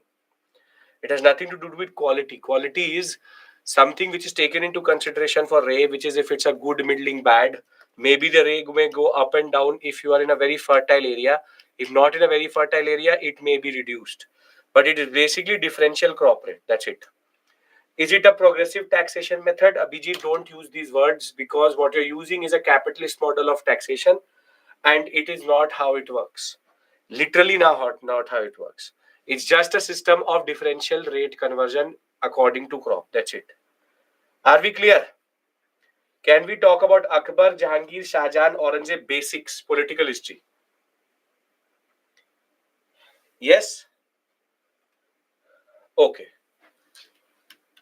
Now, when we talk about Akbar we already know came up in a very problematic context. And see, it is believed that Akbar basically ruled in three basic phases: 1556 to 1570, 70 to 85, and 85 to 1605. 1605 is Akbar when he will die. This is an NCRT thing. Now you don't have it, but it was quite good that was. Now, initially, Akbar, when he was a minor, he had two major influences on him. His mother is Hamida Bano Begum, who is the wife of Humayun. He had one, Bairam Khan, and the other one, Maham Anga. Mahanga or Mahamanga is the one who's basically considered the foster mother, basically the Dai of Akbar. And Bairam Khan is the regent or mentor of Akbar. Now, it is believed that Bairam Khan and Mahamanga initially were together, but by the later period, Mahamanga did not like Bairam Khan, and Akbar did not like how Bairam Khan used to fight. In the sense that Bairam Khan had a very important rule that if he defeats a ruler, he will behead the ruler for sure. He will kill the ruler for sure. And herein, Akbar basically showed his different orientation, where he wanted to show mercy and did not want to kill the ruler, rather make him a part of his empire as a subsidiary. And therefore, Bairam Khan did not agree with Akbar on this. And when there was a disagreement between Akbar and Bairam Khan at a teenage age of Akbar, Bairam Khan was asked to go to Hajj, and on his way to Hajj, he will be killed by certain bandits who he had previously also defeated. Mahamanga is the one who became extremely influential, and Mahamanga's influence will remain till 1565-ish period. But Akbar will then later realize that Mahamanga is also playing politics. So he will remove her from active politics and the position of foster mother, therefore freeing himself in the second phase to pursue what he wanted to pursue. Now, between 1556 to 1570, this period he was under the regency of Bairam Khan and Mahamanga. And at this point of time, his biggest issue was one of his half brothers, the other son of Humayun, which is Mirza Hakim.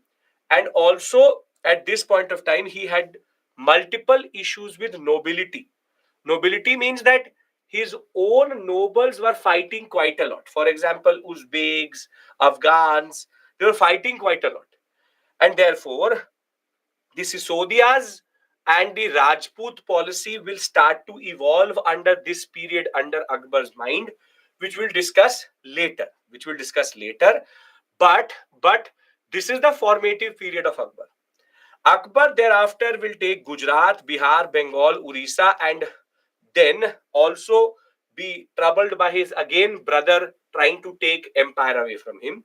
And by 1685, he will basically end the issue of Mirza Hakim by killing him. And Akbar will now turn towards the Deccan sector, which will become a perennial issue for the Mughals thereafter, which is Ahmednagar, Golconda, Bijapur, Berar, and Bidar. The Deccan policies, which is going to be very problematic. But there is something very interesting about Mughal history, that every father and son used to fight before they came to power. And this is true for Akbar's son named Jahangir. Now, Jahangir's original name was Salim. I'm again giving you basic political history. This is in no way comprehensive. If NCERT removed a chapter, should we learn from the PPT? We need to learn from the PPT and from the Satish Chandra book. Satish Chandra still has it. The simple point is, I'm giving you basic political history, which should be known to you, nothing very small. Rajput policy, I will discuss with you later separately. Rajput religious and Mansabdari Jagirdari, most probably is tomorrow. Now, Salim Jahangir was very eager to come to power. Akbar by 1605, 1603, 1601 was already very weak, very old. But in a way, Salim in a way tried to show to Akbar that he was ready. Akbar had a very beloved poet, Abul Fazl. Salim, which is Jahangir, beheaded Abul Fazl and sent his head to Akbar to show that it was time that he gives power to Akbar itself. Standard, small, basic fighting between father and son was always there. But Jahangir did not actually face too much resistance from his own father, but from his elder son. His son Khusrav was the one who said that my father should not come to power, I should. That Jahangir was too old to come to power. So Khusrav was the one who basically started to fight with Jahangir. And here, Jahangir had to basically fight his son and also imprison him to make sure that he does not become a nuisance over a period of time. So when it comes to father-son relationship, not very good examples when it came to Mughal emperors.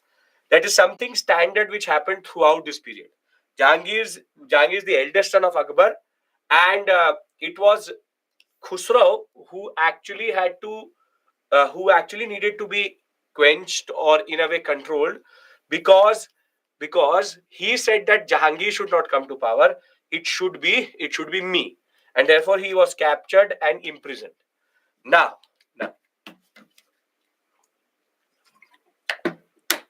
Jahangir is generally known for two things. One is paintings, which we'll discuss in art and culture. Other one is that he created a new judicial order in which you could reach to the emperor if there was some issue with regards to that. But Jahangir is more known not because, sir, both Jahangir, Khusrau, sons of Akbar, no. Son of Akbar is Jahangir. Jahangir's son is Khusrau. Jahangir had 12 ordinances, which are called the Zanjeer-e-Adal, through which you could go to the Agra fort and seek audience to him there if there's an issue. Jahangir is more known for the two farmans, which you already know, 1613, 1615 farmans. What did he give to 1613 farman to the British? What did he give to them? Surat, very good. And 1615, Agra, Broch, the Ahmedabad sector, Bengal, and Moslipatnam. Very good. But it is actually his wife who is known to be very interesting personality. Name Noor Jahan. Name Noor Jahan. Sometimes also called Noor Mahal Pacha Begum. And real name Mehrunisa. Now, what is this story of Jahangir and Noor Jahan? Now, it is believed that Jahangir really did not hold a lot of power. Rather, Noor Jahan had her own junta. Noor Jahan junta, it is called. Junta means group. And it is believed that Noor Jahan, along with her father, Imaduddaulah, brother, used to take a lot of decisions on the behalf of Jahangir. And Jahangir, though not very weak, mostly did not intervene when Noor Jahan did something. And Noor Jahan, throughout this period, tried to capture a lot of power. However, Jahangir was not that dumb that he would give all power to Noor Jahan. But what is interesting is that because of Noor Jahan, there was a lot of politics happening when Shah Jahan was coming to power. So what I've told you is how did Jahangir come to power? Jahangir's major contribution, which we already know. And I've talked about Noor Jahan as a junta. Can I discuss how Jahangir's, or rather Noor Jahan junta's politics decides how Shah Jahan comes to power? Yes? Okay. Now the original name of Shah Jahan is Khurram. Now, Noor Jahan initially, in a way, favored Khurram. Khurram is actually not the direct son of Jahangir. It was Harkha Bai who, listen to me, and I really don't want to do this. Khurram is written like this. Khusrau is written like this. So what is the confusion? इतना तो I know my voice is not 100%, but मैं खुर्रम को खुसरव तो नहीं बोल रहा हूं. So if there's a separate Khusrau, it's a different Khusrau. Khusrau was the son of Jahangir. Khurram is also the son of Jahangir, but Khusrau and Khurram are different. So if you get confused in these things, then have to open your ears. Have to really open your ears. So please be clear that Khusrau is different, Khurram is different. Now,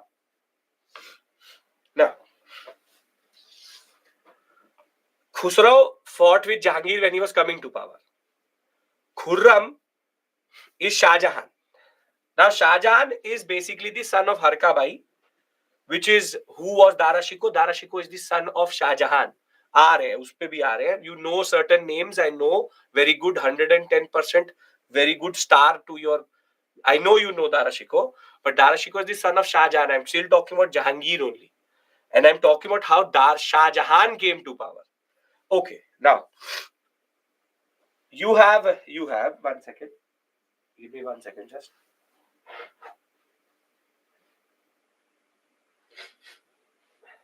Yeah.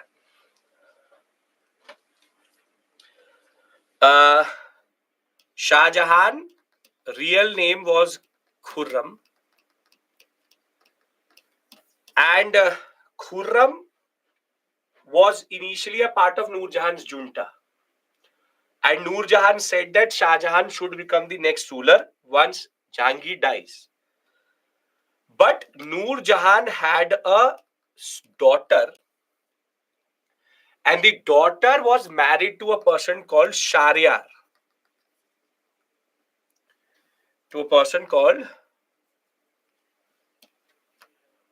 Shahryar. Sometimes I read this as Shahryar. Now, initially, Noor Jahan said that Khurram will become the ruler, but later she started to play the game with regards to saying that Shahryar should become the next ruler. And it is here that Shah Jahan could see the politics what Noor Jahan was doing. And when it came to the accession of Shah Jahan, there was a lot of issues which were created. Because what Noor Jahan did was that she said that there is an issue of the Uzbeks which is rising in the area called Kandahar. And she said that to Kandahar, Khurram should be sent. But in politics, if you go away from the center, what happens? In politics, if you go away from Agra, what will happen? What will happen is that Shahryar will be able to capture power and the claim will be lost. So Khurram could see that, or Shah Jahan could see that Noor Jahan is basically sending me to Kandahar so that she can install Shahryar as the next emperor.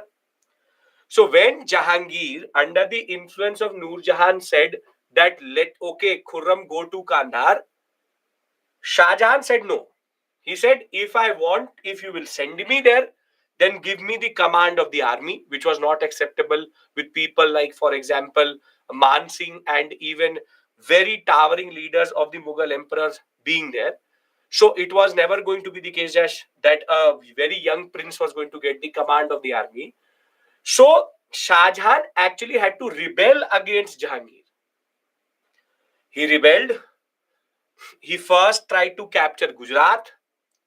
Thereafter, Jahangir had to send his most important general to go and fight with with Shah Jahan.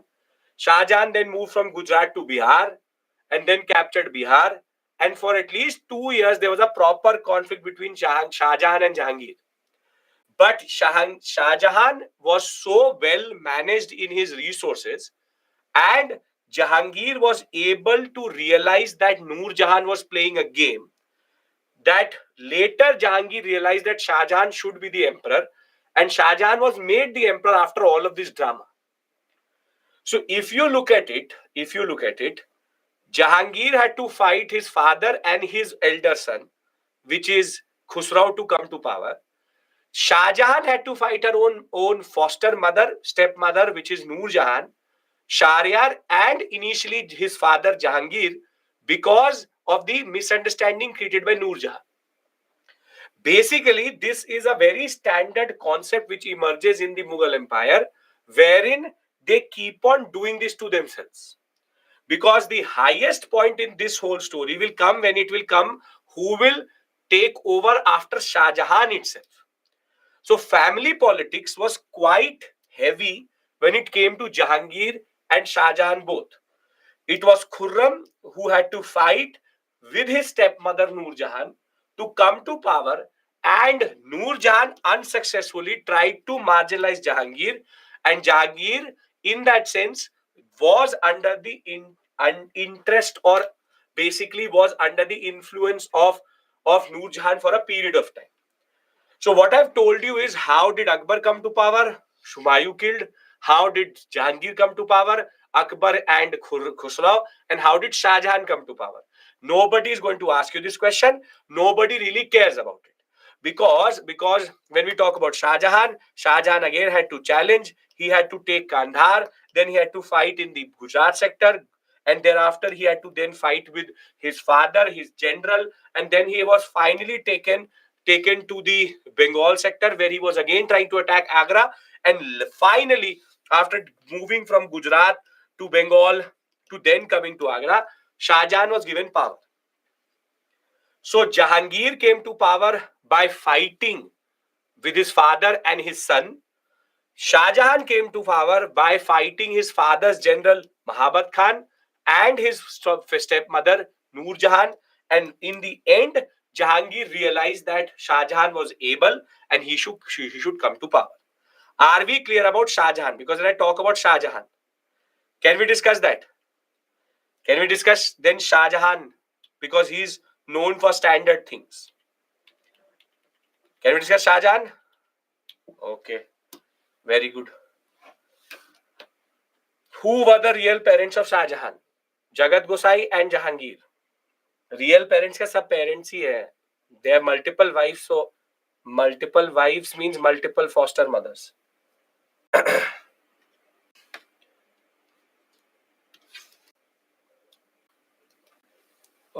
Okay, now Shah Jahan is known for two things. Everybody knows. One is Taj Mahal, making Red Fort, but he's known for the one who, after Sikandar Lodi, brought back power to Delhi. Brought back. How was the reign of Jahangir politically? Established with Noor Jahan trying to take away power. If you really want to read Noor Jahan in Satish Chandra, there's a very good section. It's called Noor Jahan Junta. Very well written. I really don't need to go into that much politics, but I've told you basic ones. The Sharia thing is the real problematic one. So, Delhi Sultanate had its capital as Delhi. Sikandar Lodi took it to Agra.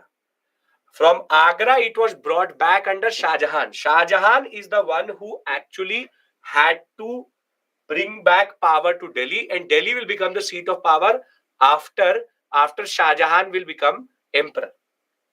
Shah Jahan's rule is not known for what he did really, rather than wasting a lot of money. If you really want to waste money, give it to Shah Jahan. He'll tell you how to waste it, from making the paintings embellished with gold to only using marble to destroying the treasury. Aurangzeb inherited an empire which was bankrupted. I will discuss this with you when I will discuss decline. But in a way, Shah Jahan single-handedly knew how to waste money. But what is actually the real reason which Shah Jahan is known for is actually the way his sons fought to come to power, and his most infamous son, Aurangzeb. Now, Shah Jahan had 4 sons. Shah Jahan had 4 major sons, 8 total, 4 major sons. One is Aurangzeb. I've told you, from Humayun dead, Akbar. Akbar alive gives power to Jahangir. Jahangir has to fight his son Khusrau. Shah Jahan has to fight Jahangir and Mahabat Khan and his foster mother Noor Jahan and Shahryar. And now we're discussing how Aurangzeb comes to power. Now, he has 4 sons. Shah Jahan has 4 sons. Mughal Deccan is optional level, Chetan, but I will discuss the basic impact of that. Deccan policy is of no purpose to you when it comes to GS level. Aurangzeb, he has a son called Dara Shikoh.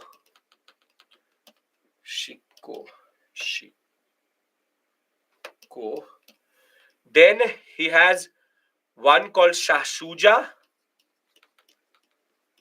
and Murad Baksh.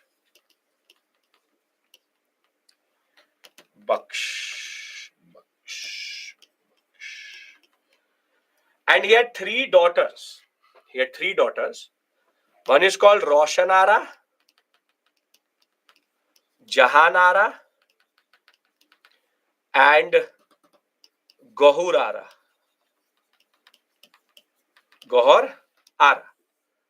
Now, what is interesting is the fact that Dara Shikoh was the one which Shah Jahan wanted to come to power. But we have discussed Shah Shuja also. Can anybody tell me where have you heard the word Shah Shuja previously? Where have you heard the word Shah Shuja?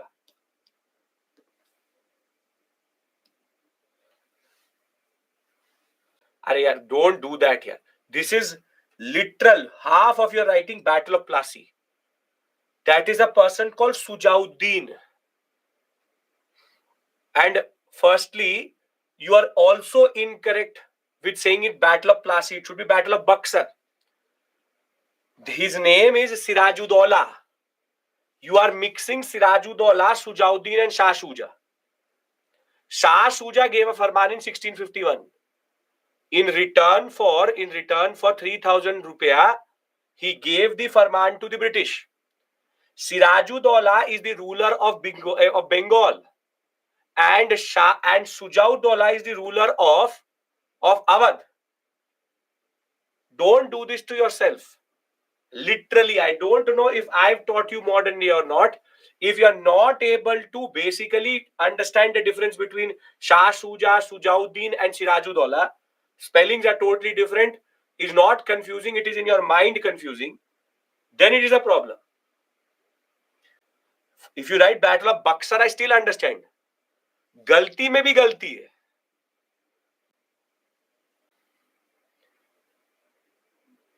इधर हम लोग we are going forward and you are going backwards. Don't do this to yourself. Now, Shah Jahan wanted Dara Shikoh to become the next ruler.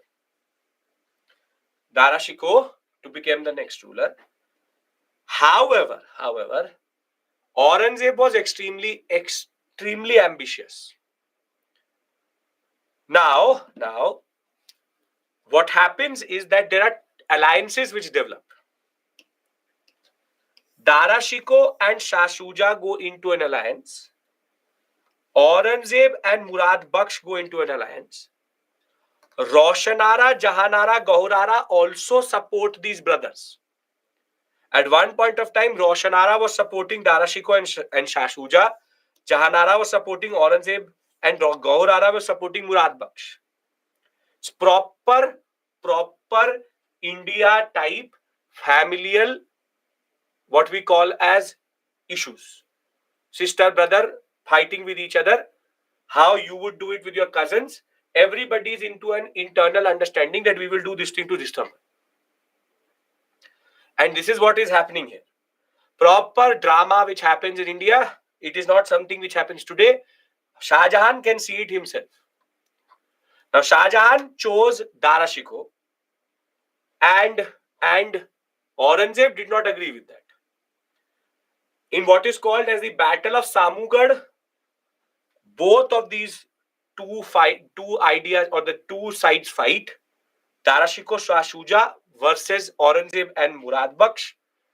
And unfortunately for India, in that regard, unfortunately, literally for India, Dara Shikoh got killed. And who won was Aurangzeb. Aurangzeb will later murder Murad Baksh. And when Aurangzeb marched towards Agra to take the throne, Shah Jahan closed the gates of Agra fort to him. So what he did was that he poisoned the water of Agra, saying that till when will you stay inside the Agra fort? And that is why when Aurangzeb actually came to power, he imprisoned Shah Jahan for 8 years in the same fort which he had locked.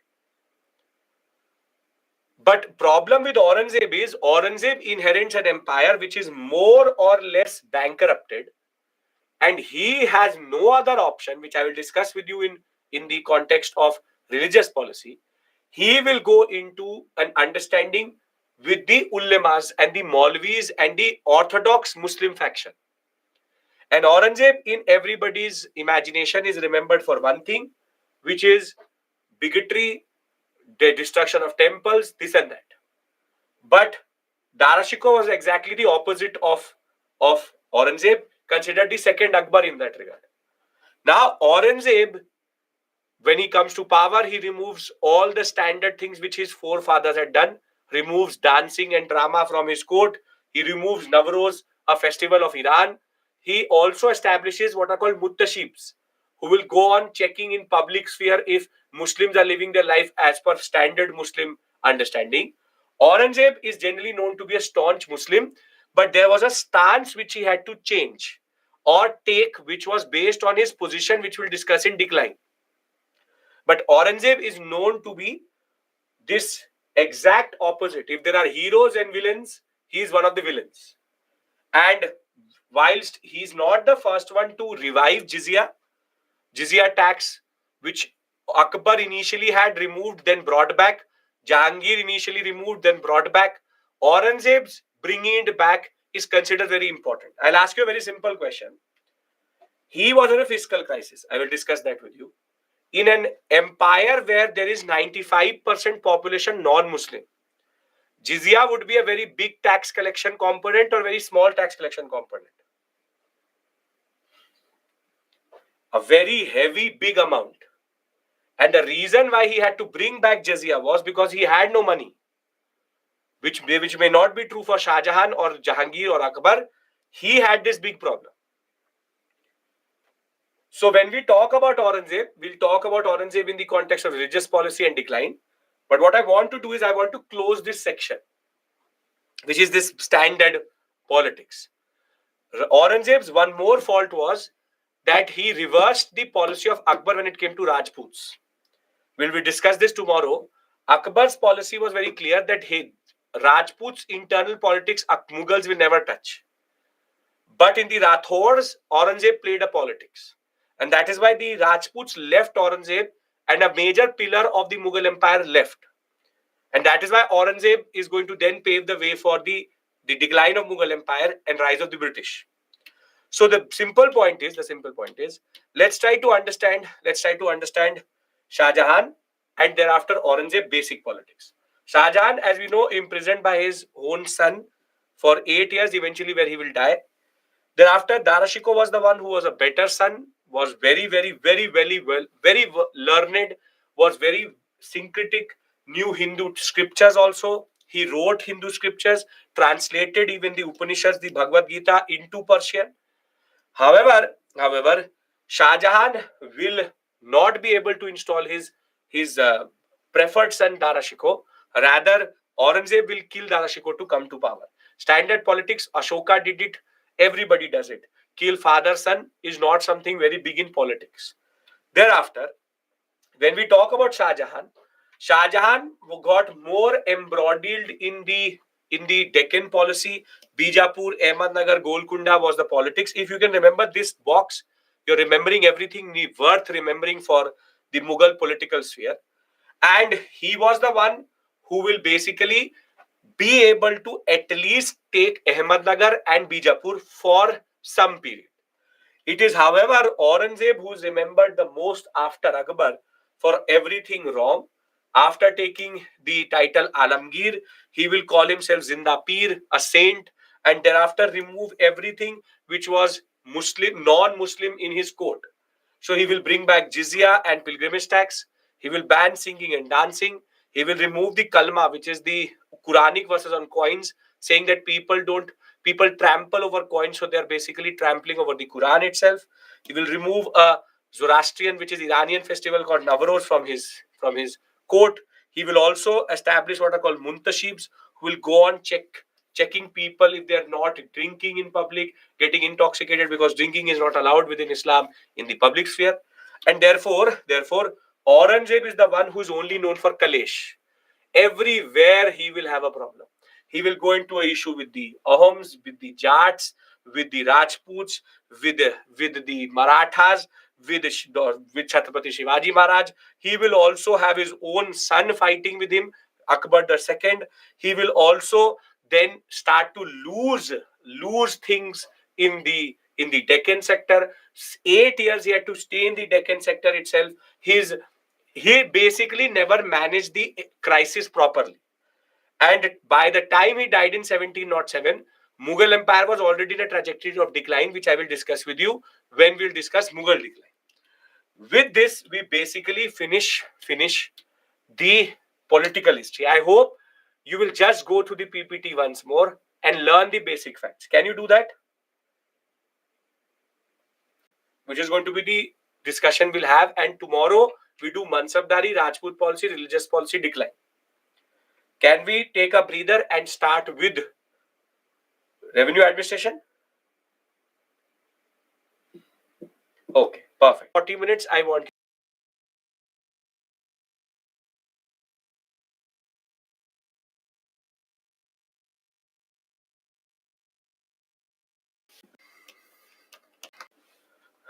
Let's start our discussion. Last 40 minutes.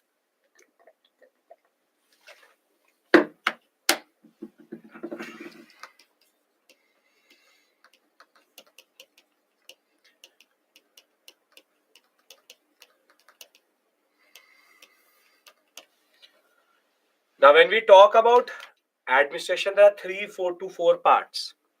One is basic administration, then Mansabdari Jagidari, which we do tomorrow, and the basic administrative positions also, which you can see here.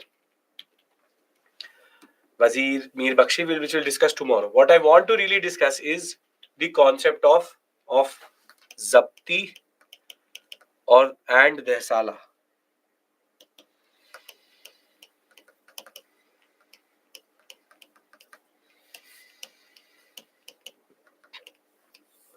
Now, the administration, this basic concept is also called Todarmal Bandobast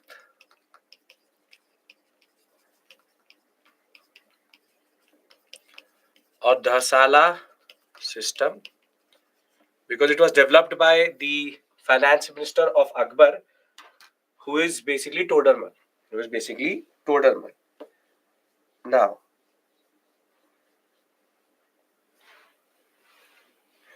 one second.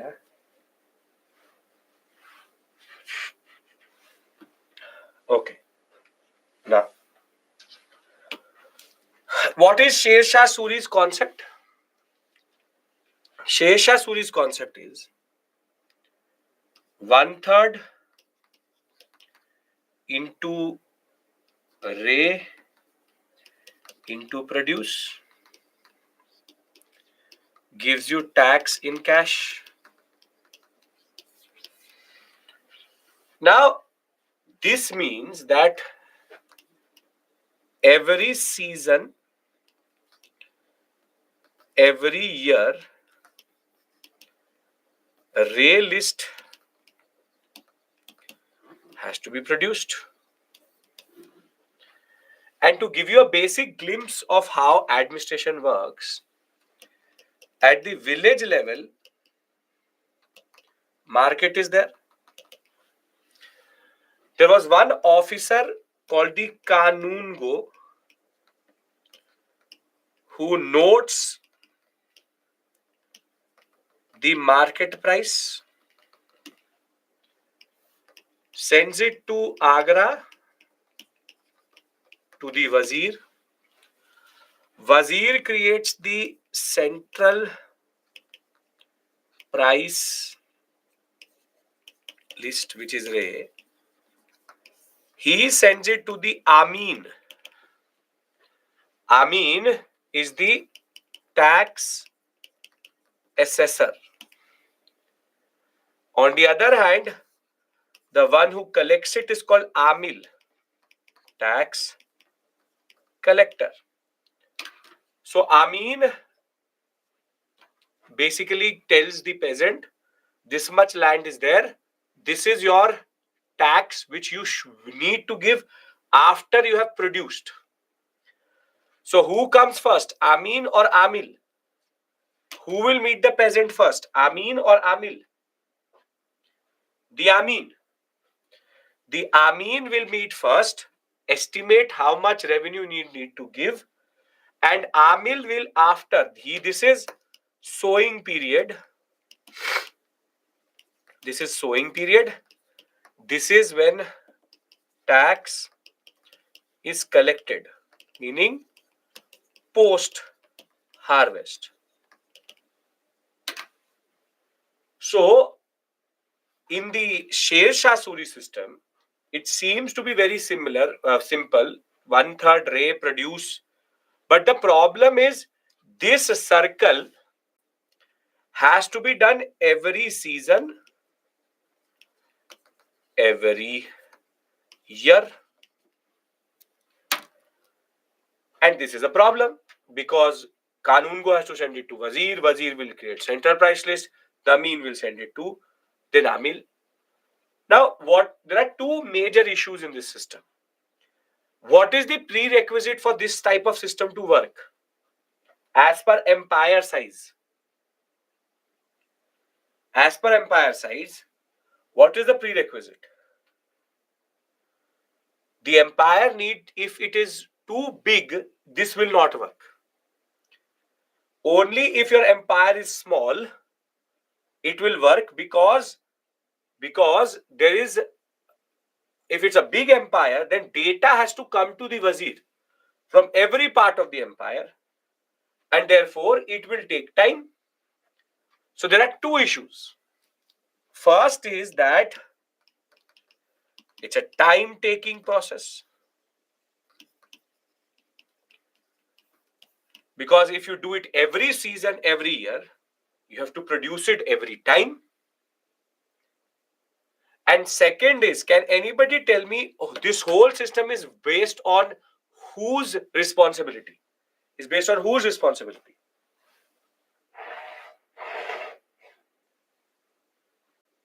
The Kanun Go. It is based on the Kanun Go. If the Kanun Go does not give the right data, Kanun Gos have to give right data. Because if they don't, then the system does not work. Because if they don't, then this system does not work. Very simply, there are two issues in Shesha Suri's concept. There are two issues. One second.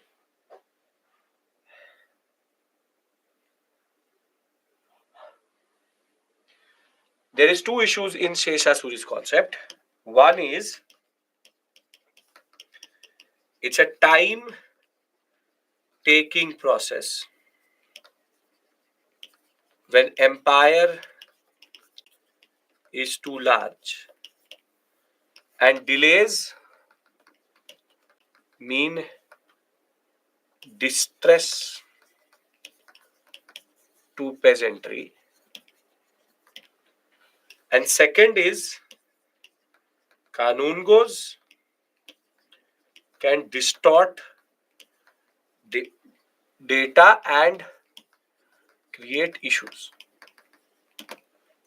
Do we agree with this? That these are the two major issues which can emerge? The honesty of the Kanun Gos and the delays which can happen because it's a very big empire. Every Kanun Go has to send it. Every cycle, every season, every year is cumbersome. Can we all agree with these two issues which Akbar faces because his empire is very, very big? Are we clear about these two things? Agreed? Come on. When I give you a break, still your energy is low, then what's the point? And I am the one who's not well. Okay. Now.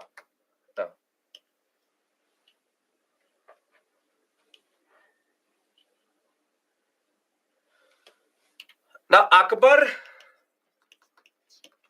needs solutions.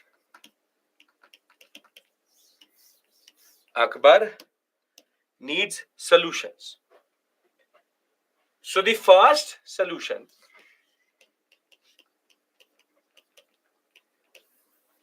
is of the Kanun Go.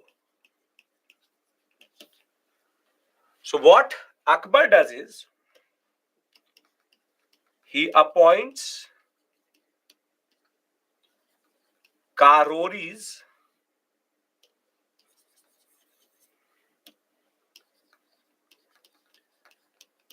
over Kanun Gos to check their data. So basically, now Kanun Go will send the data to Karori, then it will go to the Wazir. So there's a new check and balance to check the correction, to check the corruption of the Kanun Gos. Are we clear about this? Very good, Femina. But what is the consequent issue when it emerges? If you add another officer, what will happen? Does it increase the time, decrease the time? The problem is that if you add another officer, it increases the time needed to now check the data. If the Karori is corrupt, then both will get killed. Some way or the other, cut into pieces, thrown into the land for which they were corrupt for. The simple point is, Karori and Kanungo, as soon as you add another officer, it will take even more time. So Todermal needed to do something. Now Todermal said, and this is what is called the Dasala system, the second solution, the Todermal Bandobast. And you should understand that we don't think of medieval India as this complex. I don't think you would have an idea of how they are trying to find solutions for the peasants. Pro-farmer policy is being taken. And it is so complex and so sophisticated in which the answers and the solutions are coming. Now, Todermal says, what is the point of taking data every month or every season? Todermal said, I will change the formula. I will make it 1/3 into 10-year average. That's why it's called Daha Sala. Daha means 10 Sal system. 10-year average produce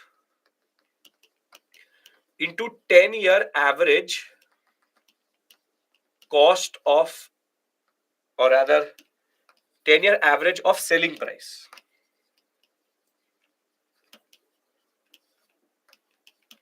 Which is now Ray.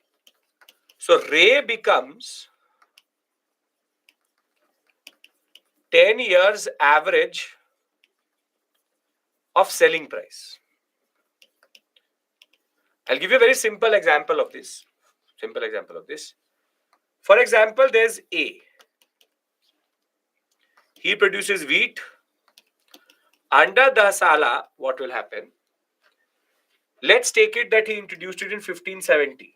71, 72, 73, 74, 75, 76, 7, 8, 9, 10. Now,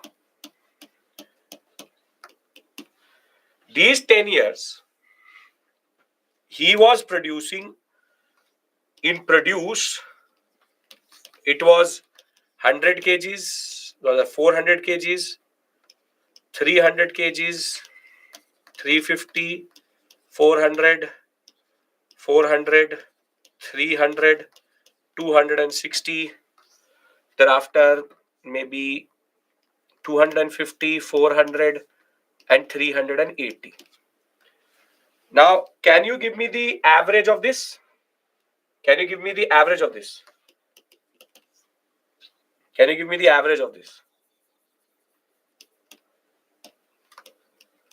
1, 2, 3, 4, 5, 6, 7, 8, 9, 10. Give me the average of this.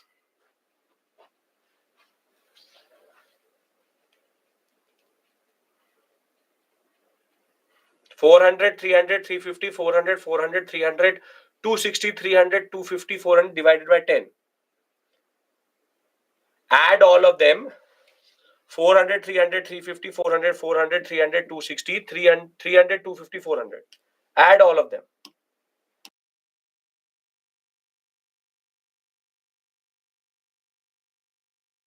Some of you are saying, don't make me bring out the calculator. 336 you're saying. Now, 1/3 of 336 is how much? 112 kgs. 112 kgs. And now what Todermal said was, check the price at which wheat was sold. Now per kg, 10, 8, 7, 10, 12, 8, 6. 10, 9, 8. Tell me the average of this. 10, 8, 7, 10, 12, 8, 6, 10, 9, 8.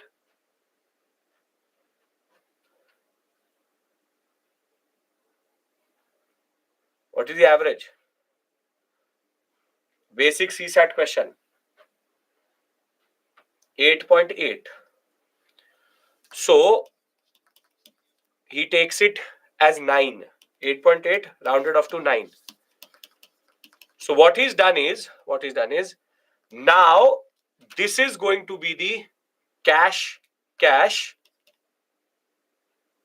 obligation which the state will take from this farmer, which is rupees 1008. Now this does two things. Because it has taken the produce average and taken the average price, Todermal does not need to revise this every year. And though the Sala system is not that this is fixed forever, it is on the state when they want to change it. But Dasala does two things. First, it gives certainty to the farmer that he knows this much is going to be paid. Second, it accounts for the variations which have happened over the last 5 to 6 or 10 years. So basically, what Dasala is that he has asked to take 10-year average of produce, 10-year average of selling price, and that way the obligation remains more or less similar every year. So if I'm a farmer, I already know what I have to pay.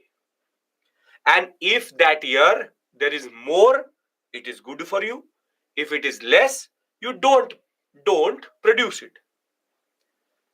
So the first solution, now this in a way solves the issue of this. Because it will take time for the data to come, the state does not need to revise it every year. So the two problems which Akbar had was first distortion of data, and second second time taking.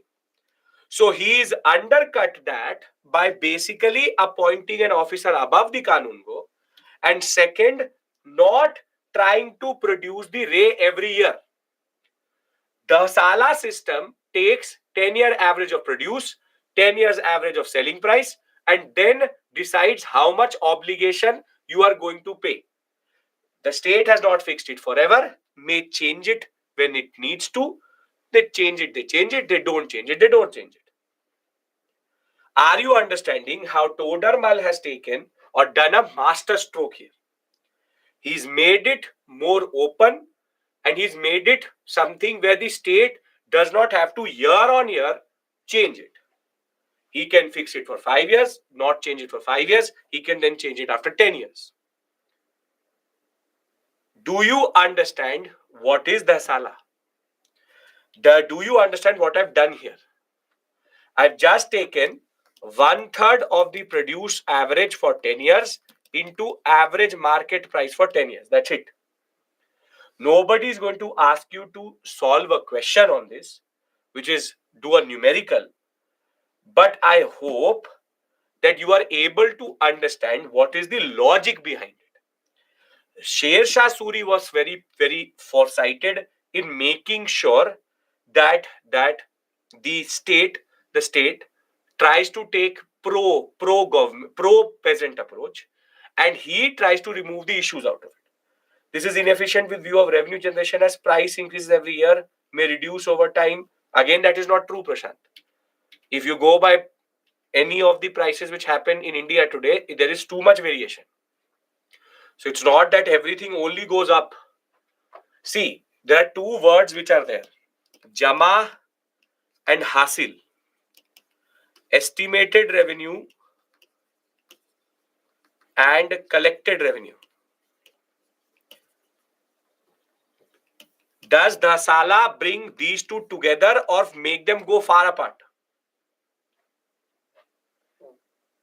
Does it make it come together or go far apart? Has to, how much the peasant has to pay, and the amil knows what he has to collect. But if every year price, or if every year office increase, I don't know what you mean, but if every year increase, then average price will also increase. But again, Prashant, use your mind. This revision will happen when the government wants to. So between 1570 to 1579, they will not change it. So if it is increasing, is it good for the? It is good for the peasant. So for once, somebody is doing welfare for the peasants. But if the peasant gains in this 10-year cycle, maybe the government will realize in 1773 that I need to revise it. So they will revise the rate. So it is pro peasant, pro farmer, and accounts for change in prices if it happens year on year. You can see here the 10, 8, 7, 10, 12, but it came out to 8. The problem is you're not understanding that when it comes to prices, if price increases, is there a guarantee that the price will increase next year also? Most probably, if something price increases, its price will automatically come down next year because supply will become too much. If you have any idea of what is called Great Depression, or if you called any concept of what we call as overproduction, or the perpetual chase between what we call as demand and supply. Again, I don't know what level your economics is. Uh, every time this happens with onions, potatoes, or any form of top, which is called tomato, onion, and potato. Because every time tomato price will start to go up, more people will start to produce it. By the time the supply will meet the demand will fall, and there will be overproduction. So the tomato will go at a throwaway rate. That is why either farmers are selling tomatoes at 100 rupees per kg or throwing them on highways. But unfortunately, that is not what I have to teach you. The basic point is, it's not stagflation. That is not something. It's called it's called the chase between demand and supply. Supply always takes more time to change. The demand can change very quickly. But leave it. If you don't understand it, I thought you were RBI governors, but okay, no issues. The simple point is, Jama and Hasil come together for the state. Over and above that, simple point is, nobody is asking you to explain this to them. If there's a statement based question and it says what is Todarmal Bandobast, you will be able to understand what does Dasala mean and what it is. Yes? So I'll read it out to you and then we'll break for today. Because now this is not the only system. There are 3 more systems which we'll discuss tomorrow. See, Akbar, after coming from Gujarat, identified this issue, that there was an issue in revenue administration. Shesha was cultivating basically based on Ray, but Ray was being produced every year, and that was leading to considerable delays and hardship for the peasantry. Now, Akbar reverted to the annual system. In between, Todarmal was figuring this out, and he called, or he appointed Karoris to be appointed over the Kanungos to check the facts and figures which were sent by the Kanungos itself. On the basis of this, in 1580, Akbar started a new system which is called the Dasala system. Now, under this system, the average produce of different crops as well as average price prevailing over the last 10 years was taken into consideration. 1/3 of the average produce was the state share, and the state share demanded cash. This was done by converting the state share into money on the basis of a schedule of average prices over the past 10 years, which is Ray. Not only were local prices taken into account, Parganas having the same type of productivity were grouped together, and the peasant was required to pay on the basis of local productivity, local prices. But Tell me one thing. If there is a person who has 10 acres and he is producing 1000 kgs, and there's a person who has 100 acres and he is producing 1200 kgs, who is more inefficient, A or B? B is more inefficient because 10 acres can produce 1000 kgs. 100 acres is not able to produce 200 kgs, only more, when he has close to 90 acres more. Now both will pay more or less the same ray. So is it right that both A and B pay the same ray rate? No. Therefore, the Sala system lacked one thing, which is it did not have measurement of land into consideration. So what Todermal says is, Todermal adds in the later years into the Sala the concept of measuring land also. And that is what Zabti is. Zabti means the Sala system plus measurement of land. To be very clear, very clear, you have what is Zabti system. Zabti system is 1/3 of 10-year average produce into 10-year average price, and this average price changes as per land measured,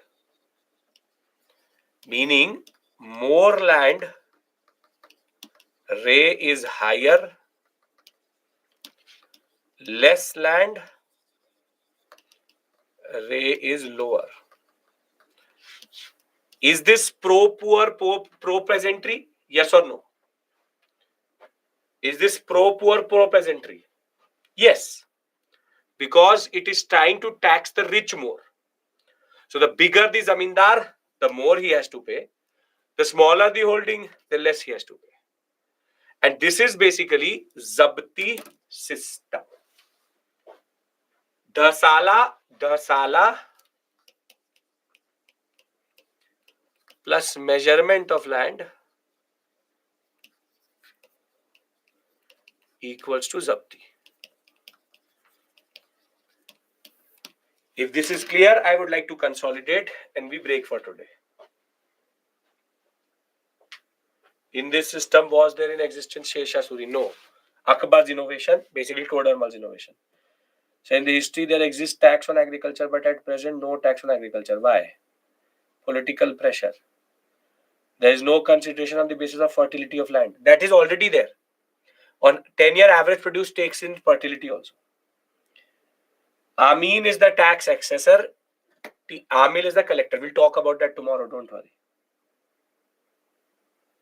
Okay. So, what have we done since the beginning of the class? Who used to decide land measurement? Amin goes and measures the land. We have discussed First Battle of Panipat. We've discussed the concept of how Panipat was important. We discussed the political history of Babar, Humayun, Akbar, Sheshasuri, in between Shah Jahan, Aurangzeb. We discussed the War of Successions. We've understood also Sheshasuri's innovations, Ray, and we've understood one aspect of administration. Tomorrow we finish Mughal India properly, and Saturday, Sunday we'll one day do Marathas and Sikhs, and one day do Bhakti and Sufi. Most probably by Monday we will start with art and culture. Done? Why mostly Akbar's time is discussed as compared to others? Because he's the one who bring in a lot of innovations. Does anyone do anything to increase agricultural productivity? No, but the peasant has the incentive to increase it. Was there no role of Mansabdar? You don't know, Anurag, what a Mansabdar means, so don't use that word. Really don't. Tomorrow I'll talk about it. Because the Sala Zabti has nothing to do with a Mansabdar. Leave it. Okay. Done? Is everything clear till this point? You have to be very clear in telling me that technical areas tomorrow, quite a lot of technical areas we will discuss. So I hope all of this is making sense. It is? Yes or no?